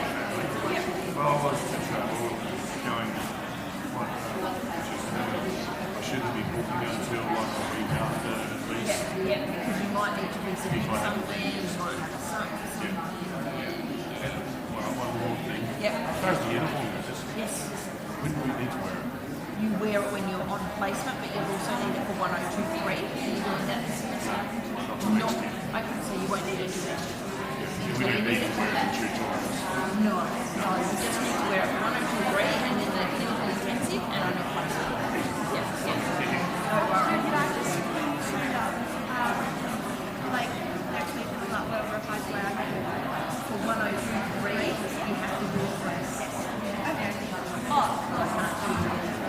Okay. Not next week. So if I go down later and try it on, I don't have to buy it now. You don't have to, but I will give yourself 6 weeks before you need it to get it in case you need it. And you will need it for 1023. And we'll be there. Okay. Yes, I. Let's talk about the other modules. What we're using for our class. Yep. Yep, so with the modules, scroll up. So that's your learning content. So if you click on each of those things, it'll give you all the things to look Where at. should we go into, like, once we stop, like, Well, you've got a tutorial overview, you've got workbooks, keep going up. So then you've got a module 1 quiz. So all of that is module 1, the first module. Or you might have 2 modules a week. It might be that you would do module 1 and module 2 in it. I'm not sure what the construction is. Absolutely, absolutely. Yeah. Cool. Well done. Thank you so much. Cheers.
10:39. 10:39. So I said half hour.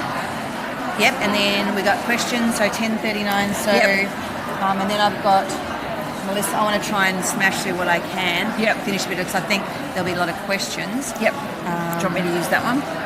Yeah. Or one of these or. And I'll wander around for questions because there's only going to be me. Is it being recorded? It is, isn't it? Yes, the red light. Yep. So this is on. So this is recording as well. Yep. So that's what we're talking about. Okie doke. All right. They're struggling a bit in that lab. That lab really needs 4 people, but so which one?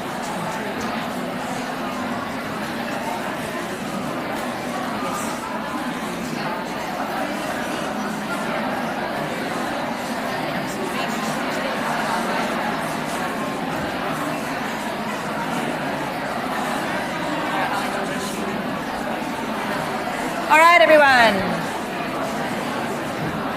Time management and all. We're going to start on time.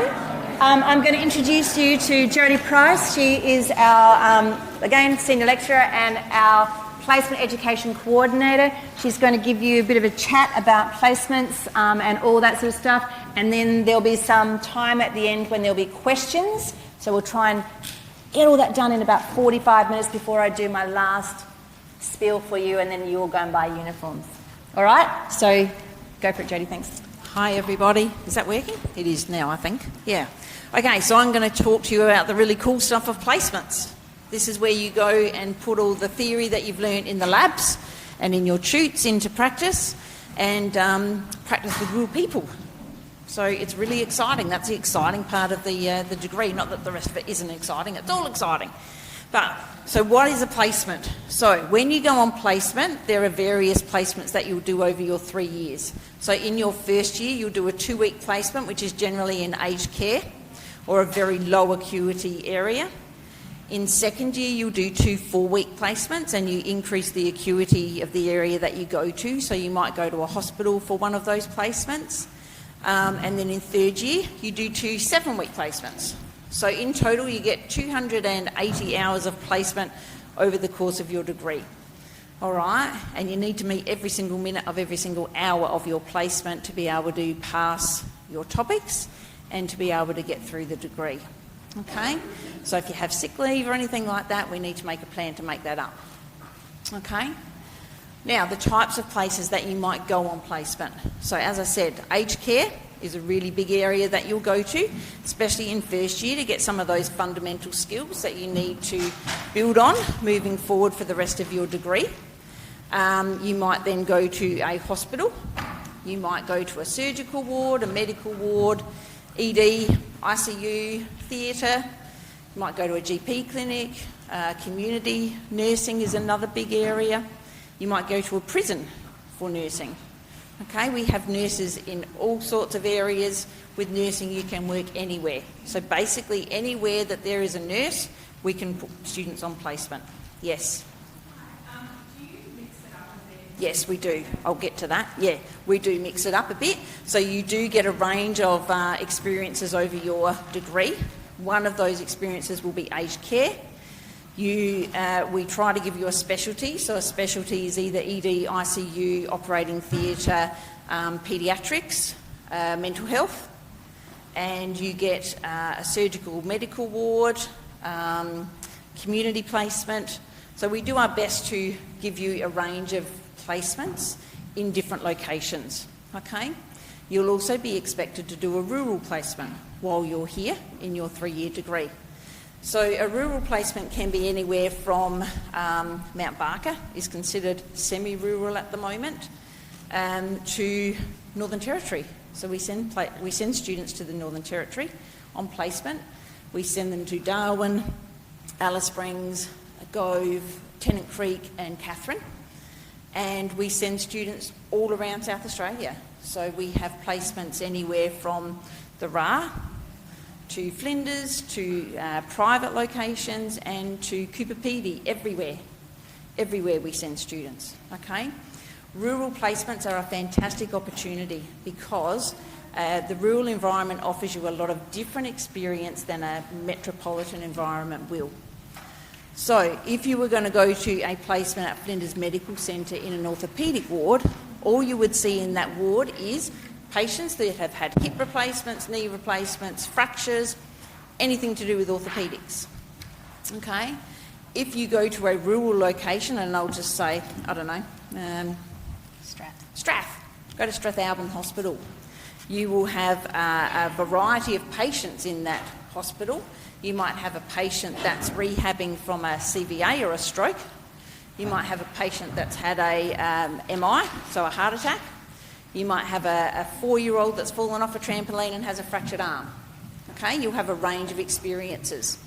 The other thing that you will see in a rural location that you won't see in a metropolitan location is that you might see things like retrievals of patients that deteriorate or patients that might come into ED.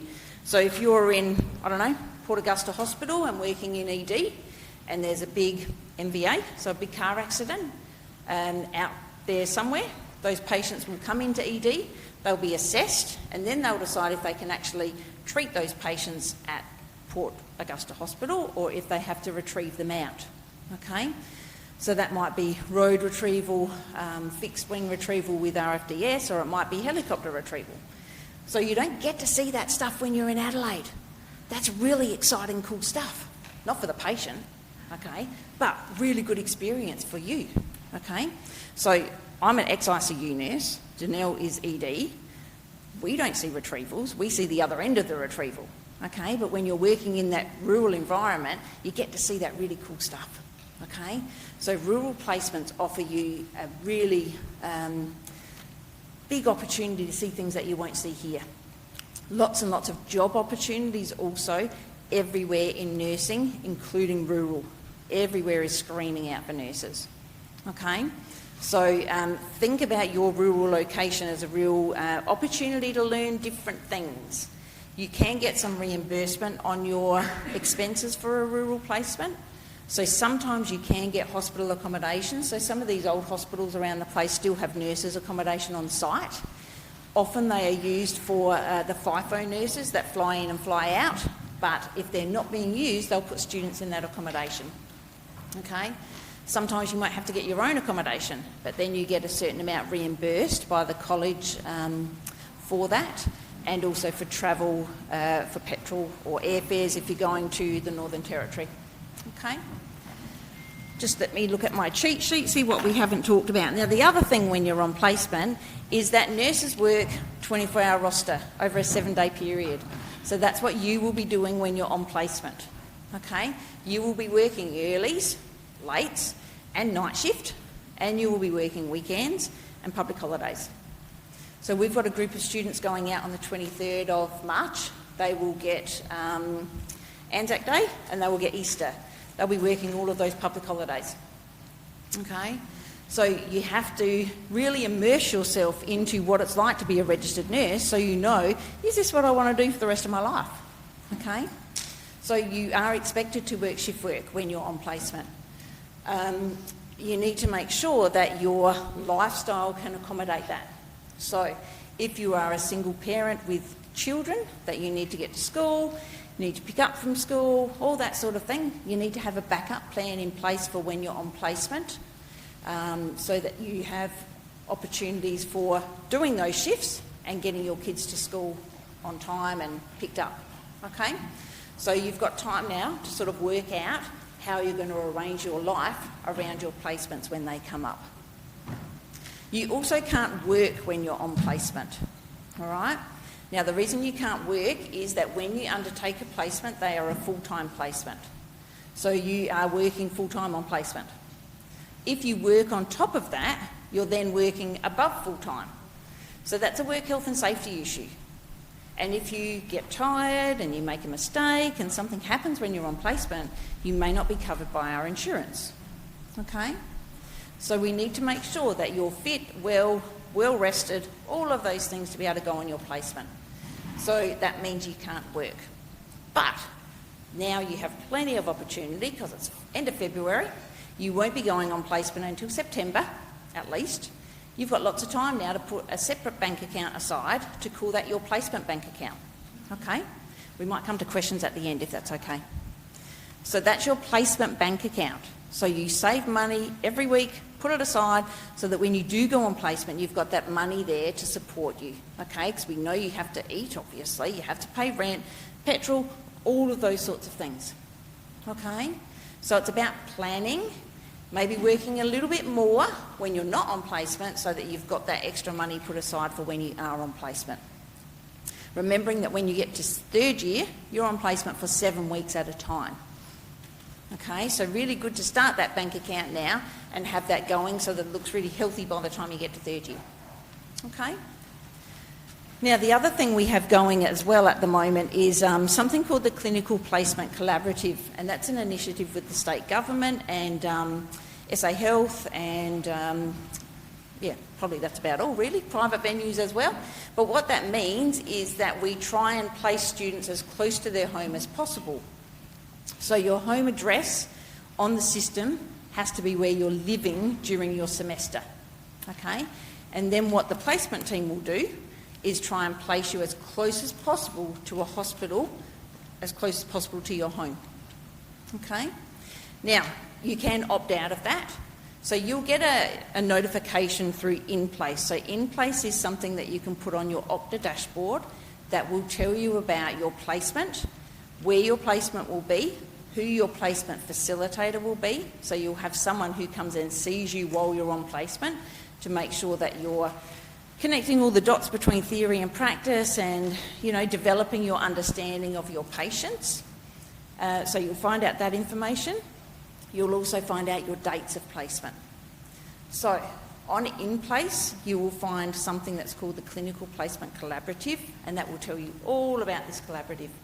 And you can decide, yep, I really want to do that because I really want to have the opportunity to go to a venue that's close to my home.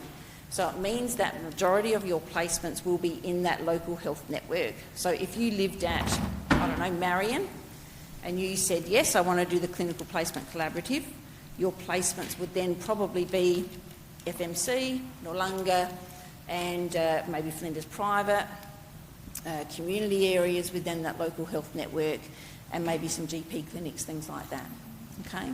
So what it means is that you're, you know, predominantly you might be going to Flinders Medical Centre, you get a range of experiences in that hospital.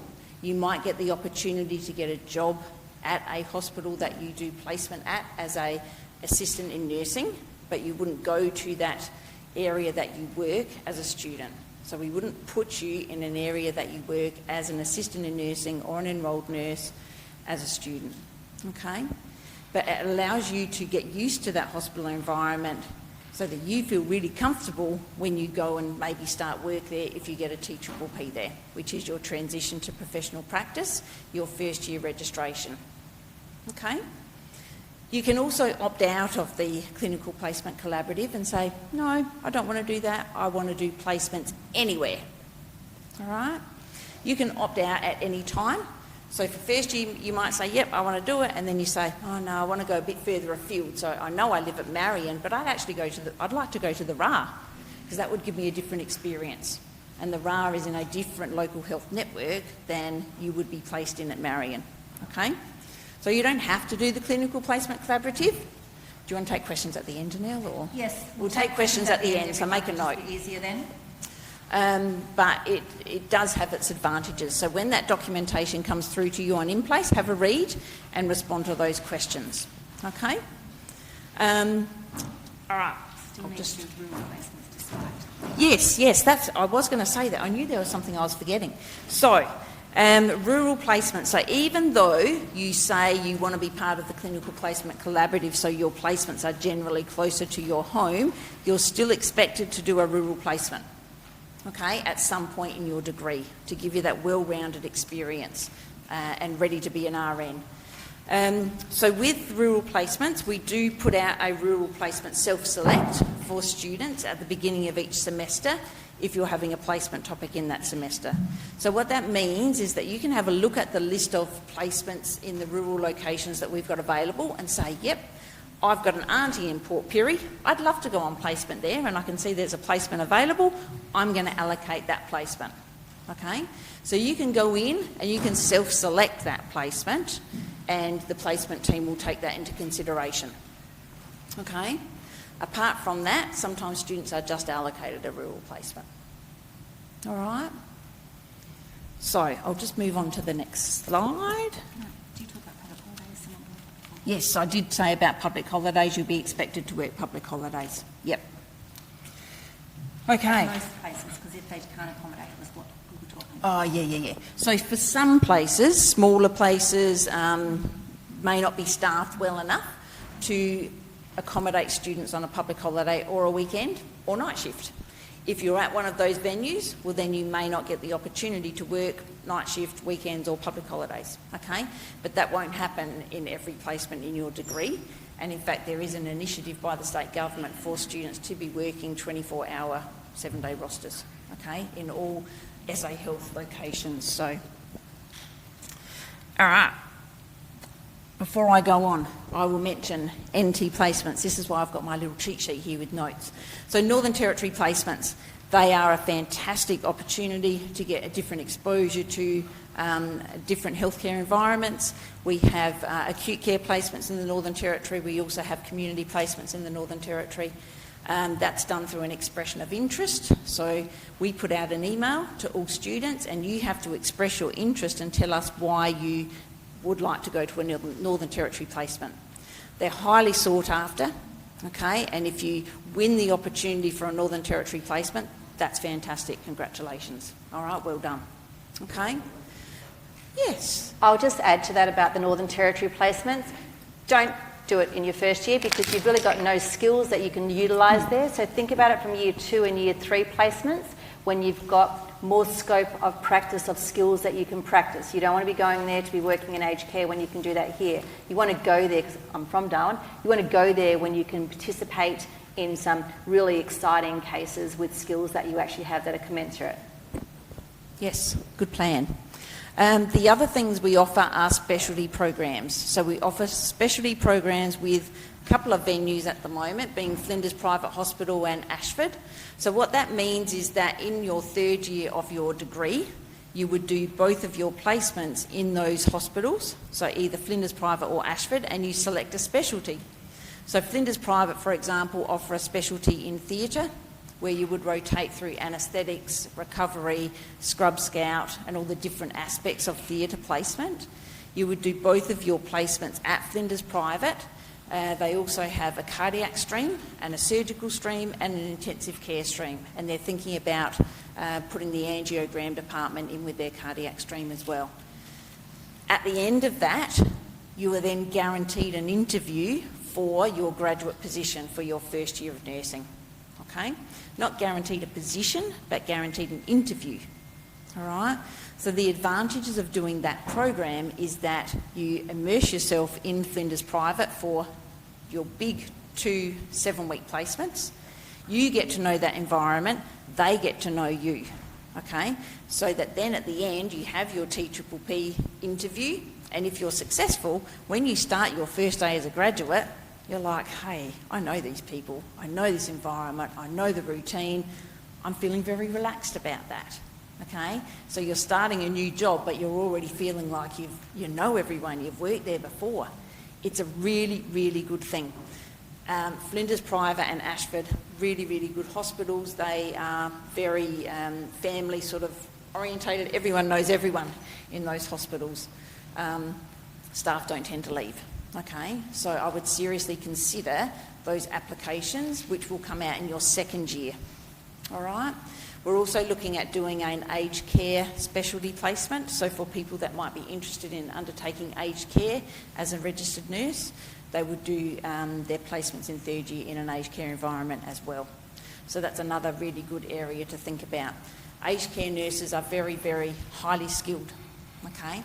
Where Janelle and I worked, we have doctors around us all the time. If something happens, we get the doctor. Okay, obviously we make our decision about the patient and what we think might be going on, but we have a doctor right there. Okay, so when things go a bit haywire, we've got a doctor. But in aged care, the nurses don't have doctors there. Same as in rural, you don't have a doctor there. If you're in a rural setting, your doctor might be the local GP. So you then have to make that decision about that patient and make a, clinical discussion and clinical decision about what you think you need to do about that patient and if you need to get the doctor or not. Okay? So really highly skilled staff in those areas. Okay, placement eligibility. So I'm just going to go out of this slide for a minute and I'm going to take you to the placement site. This is a really, really important site that you need to know like the back of your hand. Okay, so if you put in Flinders Nursing Placements, did I spell it right today? Beautiful. Go to this first one, Nursing Undergraduate Professional Experience Placement. Okay, so before you go on placement, you have to meet compliance. And what I mean by compliance is there's about, 20 to 30 documents that you have to undertake to be able to go out on placement. So when you think about it, you're going to the RA, you're going to Flinders Medical Centre, you're going to Berry Hospital. They don't know you, all right? They don't know you from a bar of soap. So they want to make sure that you know manual handling, that you know CPR, that you are an outstanding citizen and don't have anything on your police record, that you have done your hand hygiene, infection control certificate, all of those things, okay? Because they are letting you into their environment and you're going to be looking after their patients, okay? So you have to meet what's called pre-placement compliance by a certain date. So for 3-year degree students, that date is in July, and I'll show you where to find that date in a minute. Okay? Now these requirements aren't set by the university, they are set by SA Health and the private venues. They say to us, I want your students to have X, Y and Z. Okay? So if you don't have X, Y and Z, you do not get a placement. All right? If you don't get a placement, you don't pass the topic, and then you have to do the topic again. So your compliance is really, really important. So I want you to go to this website tonight and I want you to download a couple of documents which I'll show you in a minute, and I want you to have a really good look at this site because this tells you what you have to do. And I can't reiterate, it's so important that you get compliant because otherwise you don't get a placement. Okay? Now some of these compliance things can take weeks to months to get organised. So for example, if you haven't had Hep B vaccinations, it can take you 6 months to get them organised, all right? Your compliance is due in July. It's now February, July, got about 5 months, okay? So if something happens and your Hep B is taking you a long time because you hadn't had vaccinations, we can work with you. But if there's something going on, it has to be absolutely extenuating, and then we'll see if we can work with you to get that done. Okay, but most people have had their Hep B, so that's a bit of an extreme example, really. So if we go to this site, first thing you'll find is the nursing placement calendar. So this will show you, I'll just make it a little bit bigger. So the first thing it says is don't book holidays, and I can't reiterate that enough either, okay? Your placement dates are pretty well, they're set in stone, okay? We cannot move them. They are set by SA Health, they are set by the other universities as well. So SA Health and the universities all work together to get these placement blocks, they're called. If you come to me and say, I've got a holiday when my placement is, can we move it by a week or 2 weeks? We can't, okay? If you come to me and say, can I do 2 weeks here, have 2 weeks off and then do another 2 weeks? We can't. Placements are not flexible at all. Okay, so when you're on placement is when you're on placement, all right? So you need to pick your blocks carefully when you enrol in your topic so that you know exactly when you're going on placement. Even then, don't book a holiday, okay, because your placement dates could vary by a week. So for example, students going up to the Northern Territory, and they're supposed to start the 23rd of March, they should start the week before. Okay, so you have to have flexibility. So until everything is confirmed on in place and you can see your dates on in place, you do not book a holiday. Okay? If you finish placement on a Friday, don't book to go away on the Saturday, because if you have sick leave, you may need to do make-up hours. or you will need to do makeup hours because you have to meet every single minute of every single hour, okay, for accreditation purposes. So you might have to do makeup. And if you're going away on the Saturday and going to go away for 6 weeks, you can't do that makeup for 6 weeks.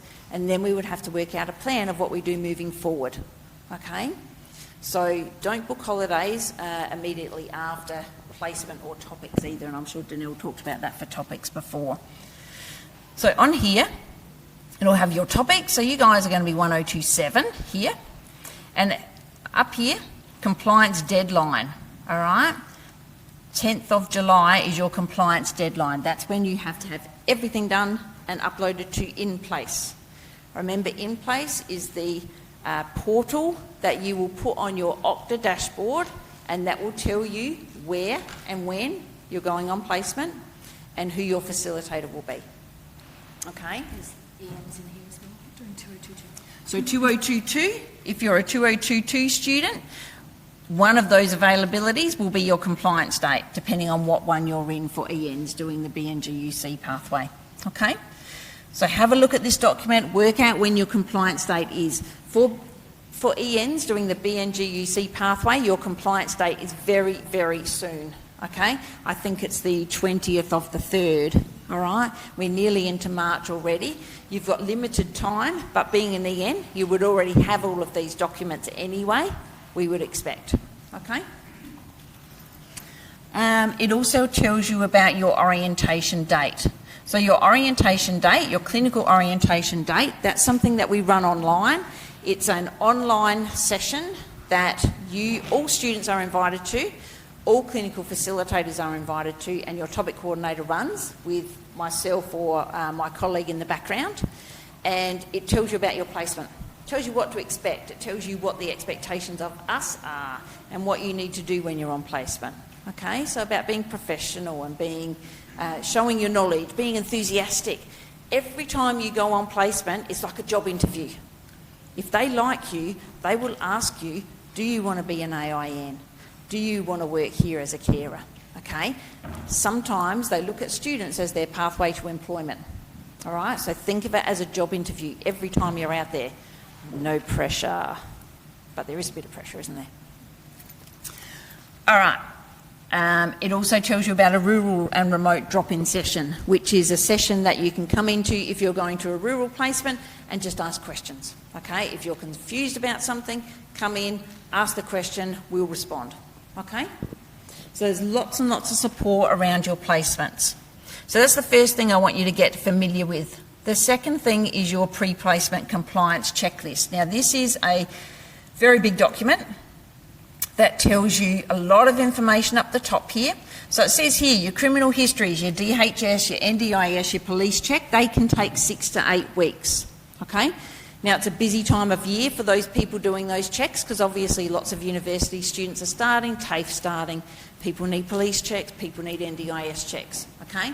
So the sooner you can do them, the better. 6 to 8 weeks. So you're looking at maybe April to get them finished, April or May. All right?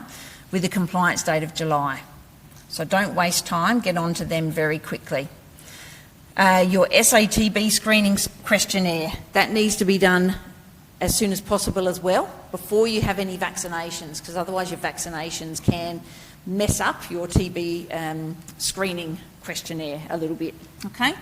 But have a really good read of this document. It then goes through red, orange, green and blue areas. Red are high priority, okay? So they're your immunisations, your DHS, your TB screening, which are here. All right, then you go for your green, your yellow and your blue. Okay, so there's lots of things there to do. The other thing it will tell you on the side here is how often you need to do them. So for example, your fitness for practice or your fitness for placement declaration, every semester. Student consent is indefinite, your DHS is 5 years, but some things are 12 months. Okay, some things are every semester. So you need to have a look through this document and have a really good plan of how you are going to get compliant by your compliance date. So compliance is your responsibility, okay? We can't help you with your compliance. If you're having trouble with your compliance, please go down to the college office or email the placements team, and their email will come up in a minute. Okay? They are the experts in compliance. They look at compliance all day, every day for 2,500 students. And if you think about the number of compliance documents per student, that's an awful lot of compliance that they look at. The other document here is a bit of a flow chart. So if you're having trouble and you don't know what to do with your compliance, if you've come across a bit of a roadblock, you can have a look at this document. This will give you a pathway of what to do and who to contact. Okay? So 3 documents there. I want you to go and print off tonight. Okay? Or what time do we finish? 12 o'clock. Oh, maybe print it off by 2 o'clock. I'll give you a little bit of time. All right. Down here is another lot of information about compliance. So if you click on these little links, it'll give you a whole heap of information. It'll take you to the DHS website. Okay? Immunisations, for example. It'll provide you with the immunisation certificate that you need to take to your doctor. All right, so if you have a look down here, this is what you need to take to your doctor with records of your vaccinations so that your doctor can complete that document. If you require any blood tests, you need to keep that serology because the venues will want to see those serology numbers. Okay, so they might want to see your level of chickenpox. All right, so really important that you keep those documents as well, and you'll be expected to take these documents with you to placement when you go on your first day so that the venue can see them. Okay, right, we'll just get out of that one. So this is a really, really important document to look at. CPR, manual handling training, they will tell you who you can go to, so you can click on those links, it'll take you to their sites. We have IntelliLearn come on site to do training here quite frequently at the beginning of the year. I can't tell you when they'll be here, but I know they're here frequently. Notes are on the BN page, so have a look at the BN page. Uniform. So uniform, you've been told a little bit about uniform already. We've got this beautiful new uniform in front of us. So Valerie Travers are on site today, and they are actually located in the food lab. So you would have hopefully seen that Sturt campus is 4 buildings, and in the middle there's a grassed area. If you go to that grassed area and find the cafeteria, the food lab is just next door to the cafeteria. Okay, that's where the uniform shop is today. They will be here till around about 3. And they've got lots of uniforms for you to go in and try on and buy today. So you will need your uniform for 1023 assessment, and for when you're in your clinical intensive for 1027 and your placement. Okay? You have to wear uniform on placement. There is no if, buts or maybes. If you don't have a uniform, you cannot do your intensive and you cannot go to placement. Okay? We need you to be clearly identifiable as a student when you're out there on placement. And those students who are ENs and things, you still need to wear your student uniform because when you're out there under the scope of practice of Flinders, you are there as a student, and there are no fun scrubs. Students need to be easily identified at all times when you're on placement. Absolutely, no fun scrubs. When you're an RN, you can do fun scrubs, but the dangers of being a student with fun scrubs is you are not identified as a student, and someone will come up to you and ask you to do something that you can't do, and then you find yourself in a very difficult situation. Okay, so no fun scrubs. Uniform is this top, blue or black scrub pants, which you can purchase through Valerie Travers. He's just told me today that he's got a whole heap of stock that will be clearance stock for pants as well, so you might be able to pick up a bargain today with them. And then fully enclosed, waterproof, non-slip shoes, either blue or black. No sneakers, no runners, no open-toe shoes, no Birkenstocks, no, what are those other ones with the open back at the moment? Oh, I can't remember the name of them off the top of my head. Fully enclosed. Fully enclosed, okay? And they need to be waterproof, because if you're carrying something like a bedpan and you slip or trip or fall or it overflows and it goes on your feet, you don't want that going through your shoe, okay? You do not want that going into your sock and onto your foot, all right? You might be showering a patient. You're going to be in the shower with the patient, okay? You're going to be helping them in the shower. You don't want your feet getting wet. All right, so you need to be thinking about your uniform. Whole heap of information on there. No facial piercings, no big earrings that patients can potentially grab and pull. No lanyards like this, no necklaces, okay? No diamond rings. If you've just got engaged or you've got this beautiful diamond ring that you want to show off, do not wear it on placement.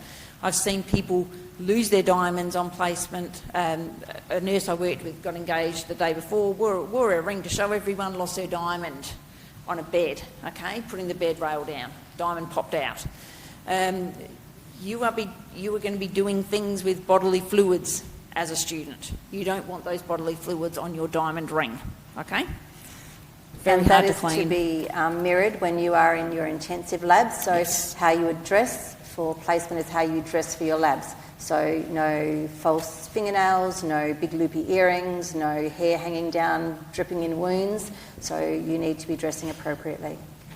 Okay, so as I said, if you don't meet compliance, you won't be able to get a placement.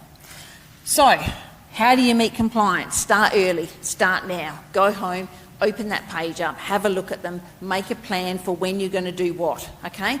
Do your TB questionnaire, then make an appointment to go see your doctor. Put in your applications for your DHS clearance, your police clearance, all of those things. There are quite a few of the things that you can do online. So electronic medical records training, hand hygiene, infection control. Get them done. They take about 20 minutes each, all right? It's not very long. Get them done, get your certificate, upload that to InPlace. Tick, done, okay? The placement website, I've showed you that. Go to your GP, go to health and counselling up on the main campus about vaccinations, all right? Valo Travers uniforms, we've got them on site now. You can also order online, but I would highly encourage you to go down there today when they're here. They are going to be here tomorrow as well, and then moving forward, they will be here about every 4 weeks on campus, okay, setting up shop. So that's really good. Key to success, start now, be organised, okay? If you are not compliant, we can't help you. If you are not compliant, you will not get a placement, all right? And that's not us being the bad guys. It's, as I said, set by industry. We just have to enforce that. So we end up being the bad guys. Okay, that's the placement website or the placement email address. The placement team are a team of around about 6 staff. So very, very capable of answering your questions. There are high demand periods where they may take a little bit of time to get back to you, but generally they'll get back to you in a couple of days. If you don't want to email them and you want to face-to-face and talk to them, go downstairs to the college office and they're located down there, and just say, I want to talk to someone about my placement. Okay? That's probably all I want to say. Is there any questions? And I know there were a couple of questions. I'll just go to you first. You had your hand up, then someone back there. I'll walk around with a microphone because we want to be able to make sure we record these questions. Wrong direction. Oh, I could have. How far in advance do we get the placement info? So usually about 4 weeks, 4 to 6 weeks before your placement date, you will get notified of where your placement is. You won't get your roster, okay? So your roster. So once you get your placement allocation, you'll have a contact. That's your clinical facilitator. You can email them and say, I really need my roster, you might have kids, whatever, I need to get my roster so I can get sorted. They can then organise your roster as soon as possible for you, okay? Some venues may not give you their roster until the day of placement, which is a bit unfortunate, but you can email us if you're having trouble and we can contact the venue and see if we can get that earlier for you, okay? Yep. Do we get a say in some of the metropolitan hospitals that we go to? Or Well, as I said, with the Clinical Placement Collaborative, yes, you sort of get a say because you want to go to your local health network. You can then also email us and say, I have a real interest in paediatrics, I'd really like to work in NICU or something like that, or PICU, and we'll say, okay, well, we'll put that on, we'll make a note of that on your in-place, but we can't make any guarantees. Okay. Okay? Yep. Thank you. Yep, yep. And that's great. And I'm pretty sure, a lot of people want to work in ED and with paediatrics. But yeah, just not every request can be taken into account. But if you have a special leaning, oncology or something quite unusual, well, that's not unusual, to speak to the placements team and they'll see what they can do. Yep. There's one here. We'll come to you next. Are placements paid? Oh, good question. I hadn't covered that, had I? Ooh. So there is something called the Clinical Placement, what is it called now? Oh, CPP. Commonwealth prac payment. I was getting that confused with the Clinical Placement Collaborative. So Commonwealth prac payment. Now, you can apply for that, but they are a very strict criteria. Okay? I haven't seen a huge number of students be eligible for it, but I don't have much to do with that. So if you want further information, you can just put in Flinders, Commonwealth prac payment, or Flinders CPP, and it will provide you with information and how to apply and all that sort of stuff. But there is fairly strict criteria for that. Yeah, Yep. and it's important. It's never ever been through, for years and years for nursing, Yep. never been paid placements, which is why Jodie points out that you cannot work during placement, and to make sure you put a little fund aside, because you cannot do both at the same time. Yep. So the prac payment, there's a lot of criteria. I think it's up to about 319 a week or something Yeah. for full Yeah. criteria. But it is a lot of criteria that you need to meet. Yep. Can our rural placement be at any time? Like, does it have Yes. to be second? No, Oh, it can cool. be first year, second year, or third year, whenever you want. Yep. And with that, like, compliance checklist Yep. thing, like, all the doctor's appointments we'll have to book. Does the cost of that fall on us, or is Yes. there any way? Falls on you. Okay, Yep. cool. Yep. Unfortunately. So try and get as many things done at once when you go and visit the GP. Yep. Yep. Here you can use my mic. Here you go. With the like police checks and all that, if you've got it before but from a different state, do you still have to get them? So you're talking about uniform? No, like my police checks. Oh, sorry, your checks. Yes. They are state-based. Yeah. Yes, they're state-based, so yes, you would. Yep. You can go and talk to the placement team about that, but they will say they're state-based. Yep. Someone else had a question over here? Okay. Just with the uniforms. Yep.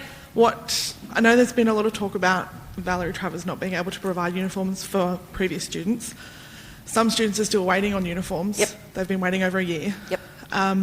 If our uniform doesn't arrive, It's all sorted. It's all it will? sorted. Yep. So it's a little bit discouraging to place an order if first year students still aren't. You'll be able to getting pick them up uniforms. today. He's got them here today. Okay, So yes, there have been some issues with ordering. They are now resolved. We had him at Flinders City campus yesterday. He had boxes and boxes and boxes of uniforms. Students that have not received them are being sorted out now. Yep. Okay. And Valley Travers is not Flinders. That is a contract, so we connect you to that one. Yep, So we understand there's been issues and students Yes. are concerned. Was there a question down here? Yeah. I'll just do this one. Yep. Where do we put our rural request? So the rural request will come out to you via email. Okay, so you don't need to do anything at the moment. But you could, if you wanted to, send an email to the placements team and just say, I'm interested in placement in this environment. Does everyone want to listen for a minute? I know it's you've been sitting and listening for a long time, but people have got some questions they want to ask. Yep. Hi, I was just wondering, on the timetable when it has our placement allocation, is that definitely the time that we're going to be going on placement? So as I said, it could vary up to a week or two either side. Yep. With your first year placements, you'll see a 6-week block on your timetable. You will get 1 2-week block out of that 6 weeks. Okay? So as I said, don't book anything until you see your dates on in place. And then you know when you're going on placement. And you'll have 4 to 6 weeks notice of when your placement is. Yep. So we don't get a roster straight away, but do you know when we get like that 2-week date? Like, is that... Yes. So in 4 to 6 weeks before your placement, you'll get the dates of your placement, but you may not know whether you're working an early, a late or a night shift. You won't know that at that point because the venue organises your roster or your clinical facilitator in consultation with the venue. Okay? Yep. Is there any sort of equipment that we would have to bring to our placements ourselves, or would they be provided for us? So students will take a pen, obviously. 4-colour pen is good. A lot of places now have electronic medical records, but not all places. So pen, some students will have a stethoscope. They'll purchase their own stethoscope. I wouldn't necessarily recommend taking that to placement, but you can. Just make sure you don't lose it because you tend to put it down and then someone picks it up. You and will pens, lose multiple always. stethoscopes. Doctors are the worst for stealing pens. Always. Yep. Hi, I was just wondering, when we do the placement stuff, the compliance checks, is there somewhere we need to say, for example, if we're working in the aged care industry, like conflict of interest? Yeah, so if you're working somewhere, you can email the placements team and just say, by the way, I work at Bellevue Heights Nursing Home, can I not go there for a placement? Yep. Okay? That's a good thing to do, because if you're there as a carer one day and then as a student nurse the next day, the expectations of your roles become very blurred, and it makes it very difficult for the venue and also yourself when you're on placement. Yep. Yep. You can yell if you like and I'll repeat it. Where you live is considered rural, and so you've got, like, I don't know, because I live rurally. Yep. And I got placement there, that's still considered rural placement. Yep. Yep. Yeah. Yep. Yeah, and you even, can yeah. opt to come to Adelaide for placements. We would highly encourage you to come to Adelaide for a placement. So where do you live? Okay, yeah. So you could do placements in and around there, but we'd want you to come down to the RA perhaps and do a placement, get that experience. You will need to have that experience, yeah. We have a Riverland cohort out at Renmark, and they are also expected to come into town to at least do a metropolitan placement to get that breadth of experience. Up in the corner. Where is this over here? Thanks. Hi. For hepatitis B, I don't think it's possible to finish all 3 doses if I start from now. Is there any... You need to go to your doctor and talk about that with your doctor. There is a fast-track method, but that's not for me to discuss with you. That's for your doctor to discuss with you. Yeah. Okay. Yeah, sorry, about the rural. Is it compulsory to do a rural placement, especially if you're already doing an EN job somewhere, and also if you have a family? So if you're an EN, you can't be working anyway where you're on placement, so that shouldn't impact it. You should definitely not be working in any capacity, so that shouldn't come into it. If you have family or absolutely extenuating circumstances, you can speak to the placements people and talk about that. Yeah, if you have extenuating circumstances, you make an appointment to see me. Yeah. When you're working, if there is like a client that's like a family member, how would you go about that? Okay, so that would be conflict of interest. So same with us when we're registered nurses, you don't look after family or anything like that. If you came on the ward and your best friend's in there or your family member's in there, you just say to the staff, look, I can't look after this patient, I'll look after the patients down the other end of the ward.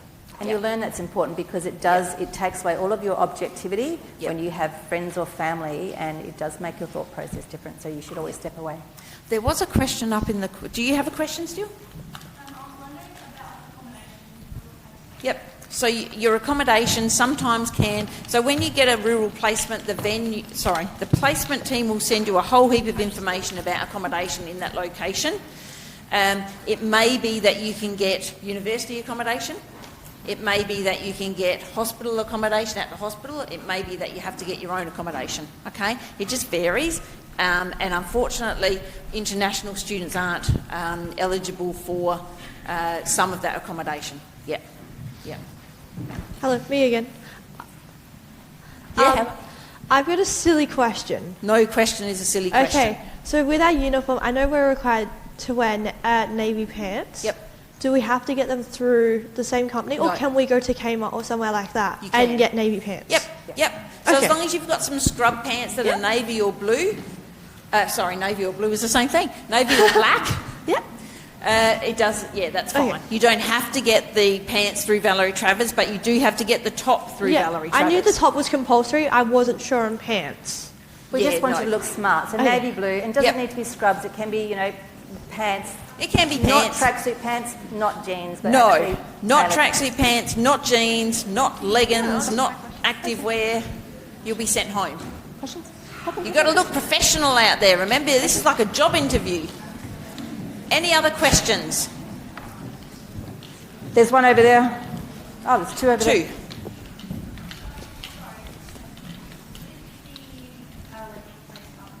Yep. You can upload them.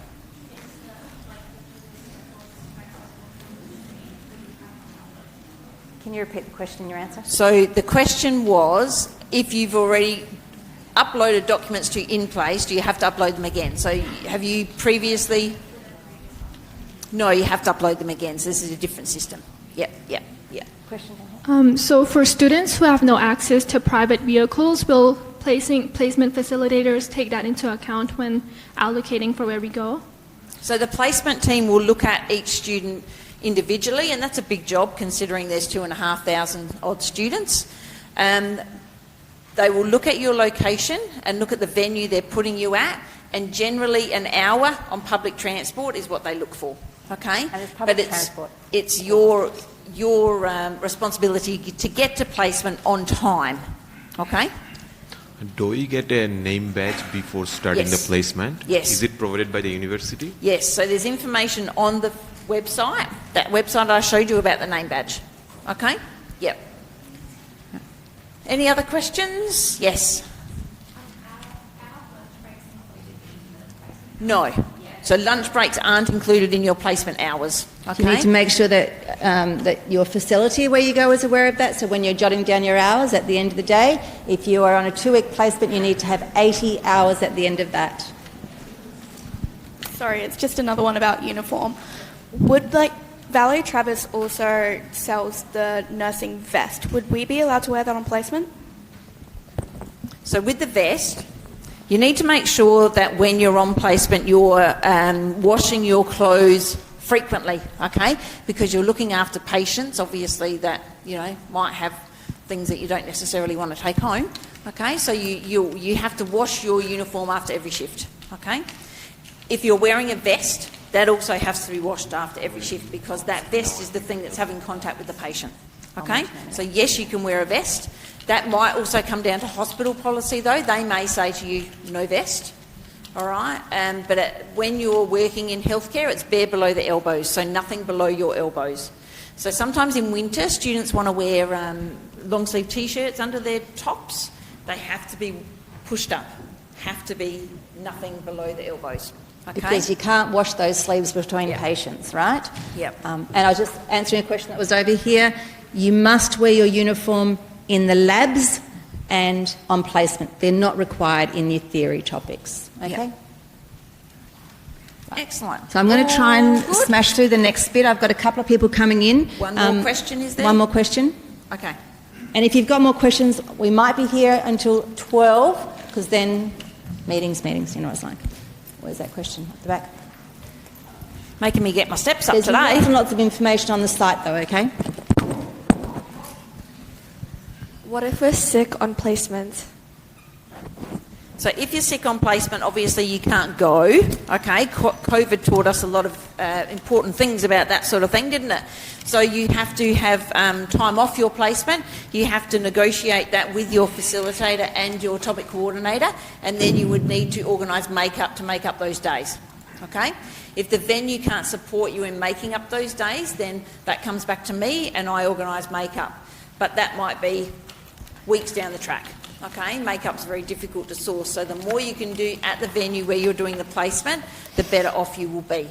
All right, but you cannot go to placement if you're sick. You'll need a medical certificate as well.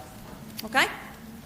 All right, so as long as we can finish before 12, because I think Jodie and I both have some meetings to go to, we can have some questions then, but we'll get on to the next bit if that's all right. So all this sounds very exciting, very overwhelming, but don't worry, every great nurse out there has been where you are now, okay? So you may be feeling a bit wobbly, going, oh, it's all a lot at the moment, but you will get there in the end. So one of the things I wanted to mention about your placements just additionally is to make sure that you maintain your professionalism at all stages. If you have to email the venue, it is not just a, hey, I'm not in today, I feel sick, but it is, dear whoever, and then you put your thing, then you sign off correctly with your name, where you're from, and things like that. So you are treating your placements as a job interview at all stages. You do not get the opportunity to say to your industry or where you go to, I could only do earlies this week, sorry, so just put me down for earlies. You need to be doing the shifts that you were allocated. Can I add one thing? If you're sick on placement, you have to let them know before your shift starts. Okay, so if you're starting at 7 o'clock in the morning, you have to let them know before 7 o'clock in the morning that you're not going to be there. You can't ring them up at 8 o'clock and say, by the way, I'm not coming. Okay? So they have to know before your shift starts. Okay? All right, I'm going to introduce you to Melissa Suckley, or Mel Suckley. She is our Student Success and Wellbeing, and she's going to chat to you for a little bit, a couple of minutes, about her role at the university. Thank you. Hi everyone, how are you? Can you all hear me? Yeah, are you awake? Okay.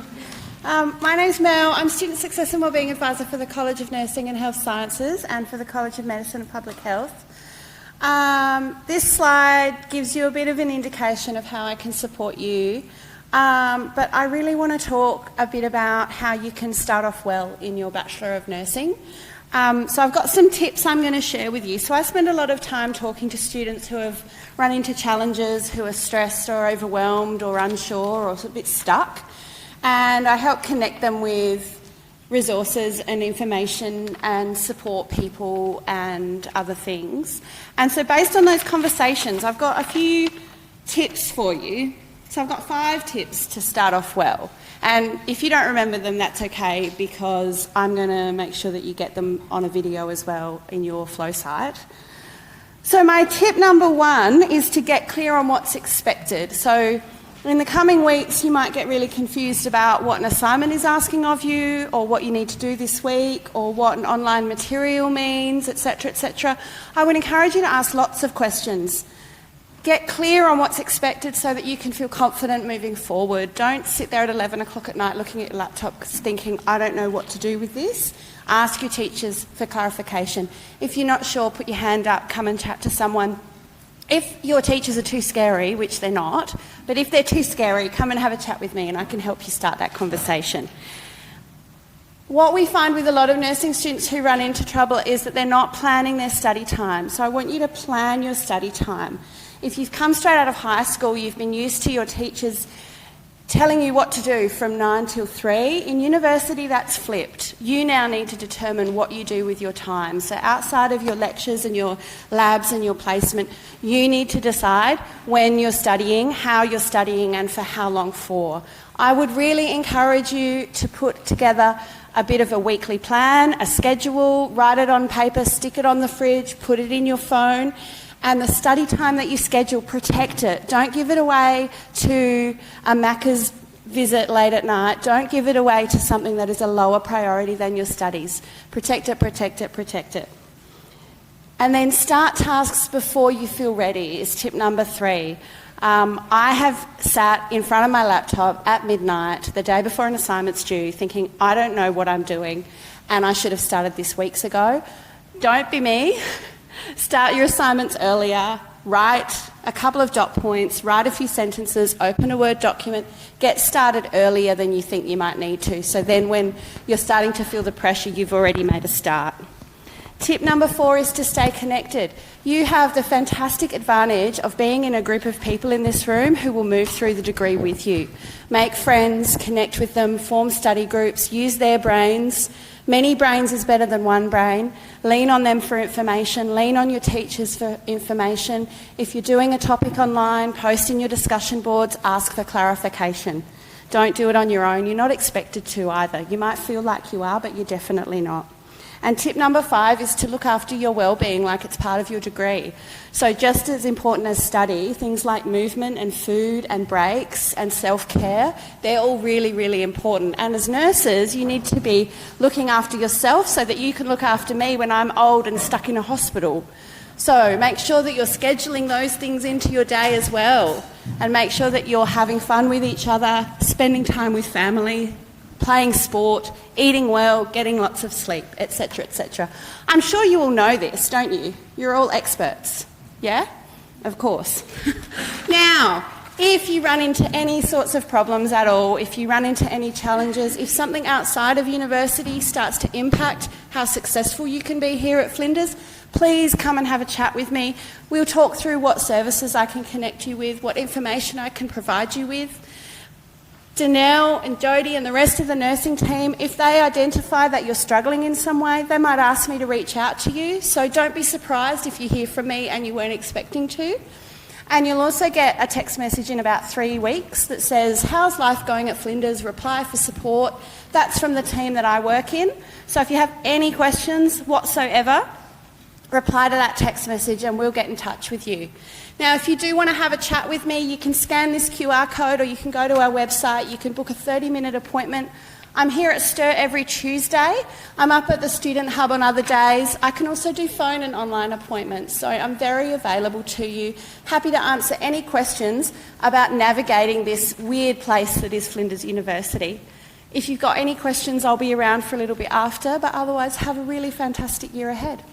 Thanks, Mel. And so you can see I've also talked to time management and all those things, so it is an important element that a lot of people will bring up to you about being organised and eating well and sleeping well. So it's not just me telling you that. Next I want to introduce Peng and Cassandra, who for our International Student Service. I do ask if you can all stay here for the next 20 minutes. I've still got more things to talk about. If you guys, you've got 2 slides here to take the floor and... I feel like I'm in trouble being called Cassandra. Hi everyone, I'm Cassie. I'm from International Student Services and I'm an international advisor with the team, and I'm joined today with... My name is Peng and I'm also an international student advisor. So I'd just like to say hi and welcome to all international students. Hands up if you're an international student. Oh, that's quite a lot. Great. Domestic students also welcome, but you can take a little bit of a breather if you'd like. And Cassie and I are just basically going to go through a bit about our service and what we do here at Flinders. So for all our international students, we are your first point of contact. So we understand the complexities in terms of, obviously, for you guys, you're all in a different environment. You've come here alone, most of you, and basically it's hard to navigate not only university policy, your studies, but also you have the complexity of your requirements for the Department of Home Affairs. So all of you would be on a student visa, and all of you would have certain requirements, and they're hard to remember. So our job is to help you navigate through those. If you have any issues with your academics, your studies, or maybe you're actually needing to go home, for example, what implications does that have on your student visa? So you would come and see Cassie or myself. You would visit the team. We are located at the main campus on Registry Road on the Professional Services Building Level 1. Has anyone visited our office, the ISS office, before? No, not yet? Well, you'll soon get to know it. And if you see us on campus, then please come and say hello as well. We also have a colleague, Sun, who's based at our city campus, so if you're spending any time there, you're also welcome to reach out to her. She's located with the campus services on level 2. Yes. Next slide? Yeah, I think we'll go to the next slide. We've got up here some frequently asked questions. We're not going to go through all of them, but really just a reminder that as an international student on a 500 student visa, you do need to maintain a full-time enrolment.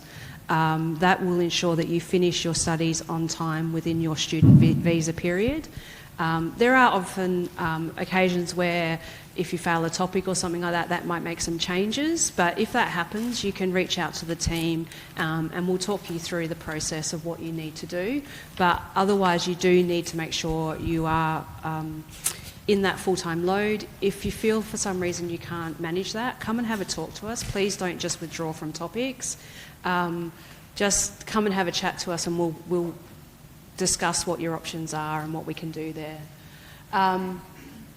You'll also need to look at primarily in-person enrolment in your topics. You can do no more than 1/3 of your degree, and I can't do the maths right now, but in a 3-year degree, it's probably about 5 or 6 topics maximum, and I don't know how many online topics there are throughout the degree. 19. Oh, okay. Yeah. But you need to make sure the majority of your learning is done in person. That is a visa requirement. And you also can't do a whole semester online. Okay, you always need to make sure there's at least one in-person topic. You can do it. Okay. We'll talk about work rights as well, because they're questions that we get very frequently as well. So as an international student, during the semester or when you're in session, so that's if you're taking any topic and you're in during semester, then you're only allowed to work 48 hours per fortnight. Now, obviously there are other requirements as well. So if you're in placement, then you're not allowed to work at all. So that's something that we need to stress, and we can't stress enough for our international students and just all students as well. And we wouldn't really encourage you to look for a job in the first semester. First semester is usually quite busy for all students, and especially with international students, you're just getting your head around navigating through Australia. So we'd really like you to focus on your studies, and we do understand that students need to pay bills. We understand that you all may want to take a part-time job. That's part of the student learning experience as well. However, we do ask with our international students that it is really important that you primarily focus on your studies, because that's what you're on. You're on a 500 visa, and your first priority should be study. Each 4.5 unit topic that you're doing, there's about 10 hours per week you need to dedicate to that topic. So if you're enrolled in 4 topics, we're looking at 40 hours per week. So your study alone is a full-time job. Okay, so really keep all that in mind and just try and find a balance. And that balance will shift at different stages throughout your studies. And I guess another important thing is as well, if you think about if you do fail the topic, what does that mean? That does have huge implications with your student visa. And it's not necessarily that even if you fail the topic that your student visa may be extended. So we do really encourage students, international students, to just mainly focus on studying, understand that there are implications if you do fail as well. But having said that, look, we're going to end off with a really positive, it's not all doom and gloom for international students. We do provide great activities throughout the year as well. Our job is to also foster and cultivate a network for you all to feel involved and feel like you're part of a community at Flinders. So this Friday we have our welcome event. Can I ask all international students, are you all registered? Hands up if you've registered for our welcome event on Friday. Fantastic. There are limited spots, so if you haven't registered, please do so today. It's going to be a really, really fun activity, fun day for all students. Even if you're domestic, come and visit. It just means you don't get a free lunch, but you can also take advantage of all of the fun activities that are going to be there. And I just want to finish off that the university has a lot of support. The thing you might find different is you just need to ask for help. So whether it's coming to your lecturers, coming to see us at ISS or Mel or anyone else, just come and ask for that help. And we really encourage you to come when a problem is small. Okay, we don't care how small the problem is. Come and see us. Often if you come with a small problem, we can work through it with you quite easily, and there's can be times where there's minimal impact, whereas if you let it grow and it becomes bigger and bigger, it can often have much bigger consequences. So please, if there's anything, it could be that you're missing home, or the study style here is completely different and you're not sure, come and have a chat with us, because we really want to support you to be successful during your studies. Okay, that's pretty much it for us. And also, like I said, welcome to Flinders. With all our international students, we hope to see you on Friday. If you see us around campus, come and say hello. We're really friendly, and we're here to help.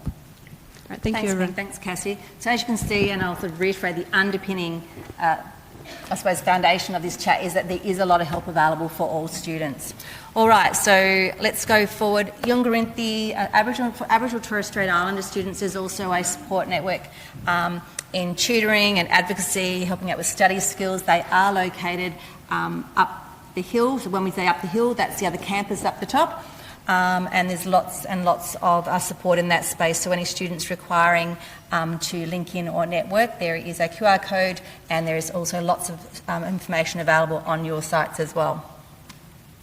Academic integrity, so a couple more slides to work through. Academic integrity is a pretty important thing to have in the university, and that's about integrity of your academic work. So your writing, making sure that when you are writing your essays and your reports and your assignments and things, that you are acknowledging all your sources. It sounds really like, oh, really, how important is it? It's actually really important because if you do the wrong thing, and you ask, Dr. Google for the answer, for example, then at the end of the day, you don't know this stuff.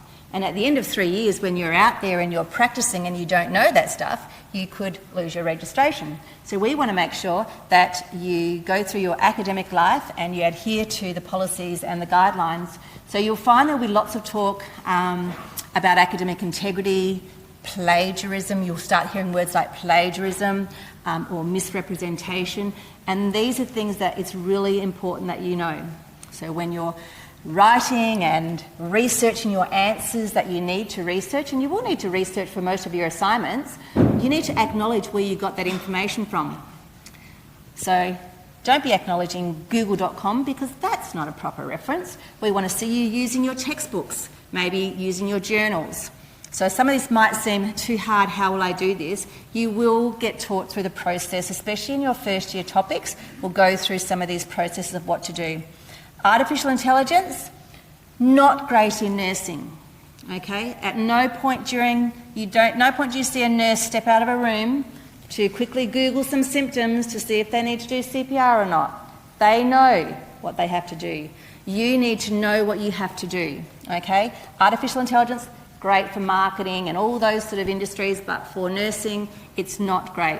You might see it touched on in a number of those first year topics so that you are aware of it, but it is not something that you should be using in most of your assignments, okay? So you need to look at your assignments to see what the criteria are.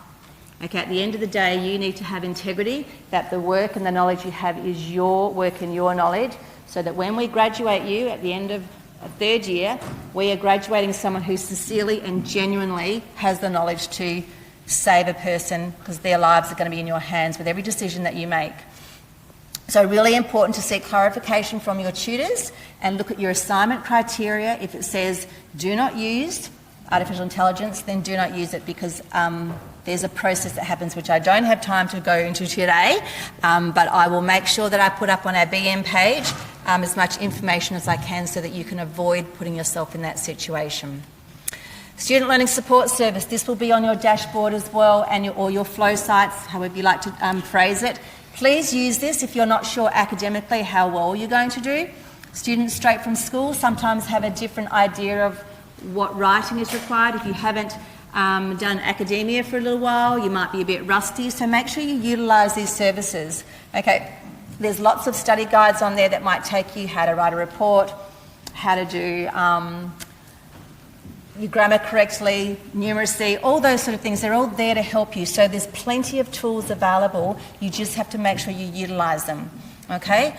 Take on board feedback that you get from your markers. If they've said, you know, you need to work on your grammar skills or something, take that seriously, because you are at university now. So the expectation is that you are able to write well. You don't need to be a Rhodes Scholar. You're not doing your PhD, and you're not, writing up articles to be published, but you still need to be at a certain level. Okay, and that's important as well. That's the prestige of being a university student. You've all got this far because you've obviously met that criteria. The library at our premise here at Sturt is on the 3rd floor. It's got some nice quiet spaces in there. You know, if you've got nowhere at home where you can study, you can go there, use a desk, use the computers. Lots of books in there, obviously. It's a library. So drop in when you can. Familiarise yourself with it today, perhaps, but it's also a good meeting point when you're doing your little study groups. There's some rooms that you can hire out there. Health and counselling, this is important as well, because study can get on top of us, and we understand that you all have lives outside of here. No one's got that perfect little life with a picket fence. Does anyone? So, you know, people have children, they have jobs, they have sport, they have lots of things that can conflict with your studies and make you anxious. So where you can, or if you need to, utilise the health counselling service. They are very used to students talking to them about academic stress and can help you with some coping mechanisms to cope better with those peaks of stress that I talked about before. It is a free service for students, so make sure you touch base. Don't leave it to the last minute when you're super distressed. If you feel you need to reach out to them. Sometimes if you come and talk to your topic coordinator, they may also suggest that you go to them as well. There's an access plan of, if students are not aware, students who have learning difficulties such as, I'm just going to say dyslexia or something like that, you can put there is a department at the university that can pop an access plan together for you. So what that does is it helps students to reduce some of the barriers that might be stopping them learning. What I do ask you to think about when you are doing this is that you make sure that you still meet the inherent requirements of nursing. So I think on that site that Jodie had up before at the very bottom, there's inherent requirements of nursing. You know, that's about things like, you know, being mobile because it's a physical job, nursing, being able to communicate, being able to, that's read, write and understand, comprehension and those sort of things. So, but your access plans are for things that might be a barrier to you studying at the moment. Like I said, examples. What's another example? Placement, so someone who's got, say, type 1 diabetes. Okay, if you've got a medical condition that might impact you learning or you on placement safety-wise, we need to know that. So that person might have an access plan for when they go on placements, saying that they need to regularly check their sugars or whatever. All right, so there's lots of things. If you think you meet this criteria, you can go onto the site to have a look at some of the criteria and the forms that you would need. But you would need to fill out this form. You need to take it to your GP or your specialist. They need to fill it in. It then goes back to the disability services. They then assess it, and what is given back to you is a basic access plan that you can give to your topic coordinator. Your topic coordinator doesn't need to know everything about it. It will say on there that you might get an extra 10 minutes for an exam, or you might get 3 days extension without having to go to an actual doctor. All right, because you've got a plan in place. So if you feel you meet that criteria, make sure you go and have a look at these services. Oasis is is up the hill, when I say it again, up Sturt campus. A great place. They have meditation, forest walks. How delicious does that sound? They have a chaplaincy service. They have quiet rooms. They do market days up there with free food or really reduced price food for you to purchase. It's just a nice place to connect if you're here alone and you want to connect with people there as well. So if you're up at the main campus, feel free to pop in and have a look. Flinders University Student Association, this is FUSA. These are another association for you. They can advocate for you. If you have to come in to speak to your topic coordinator or the course coordinator or somewhere you feel a bit intimidated and you want to bring a support person, FUSA can do that for you. All right, they can also connect you through to scholarships and counselling and all sorts of things. They know all the different clubs that are around, so if you want to join sporting clubs or whatever, there might be a Flinders sporting club that they can also link you in with those sort of services as well.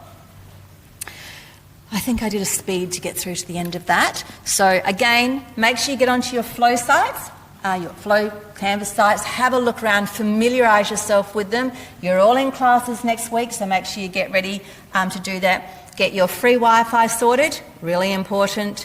What else have we got going on here? I think I've got O Week, so that's our orientation week. Lots of stuff going on in O Week. You'll see lots of things around and also up at Sturt campus. Guided tours, I think they're doing scavenger hunts down here. I saw them setting up for that earlier. And then there's also the Connect Week, which is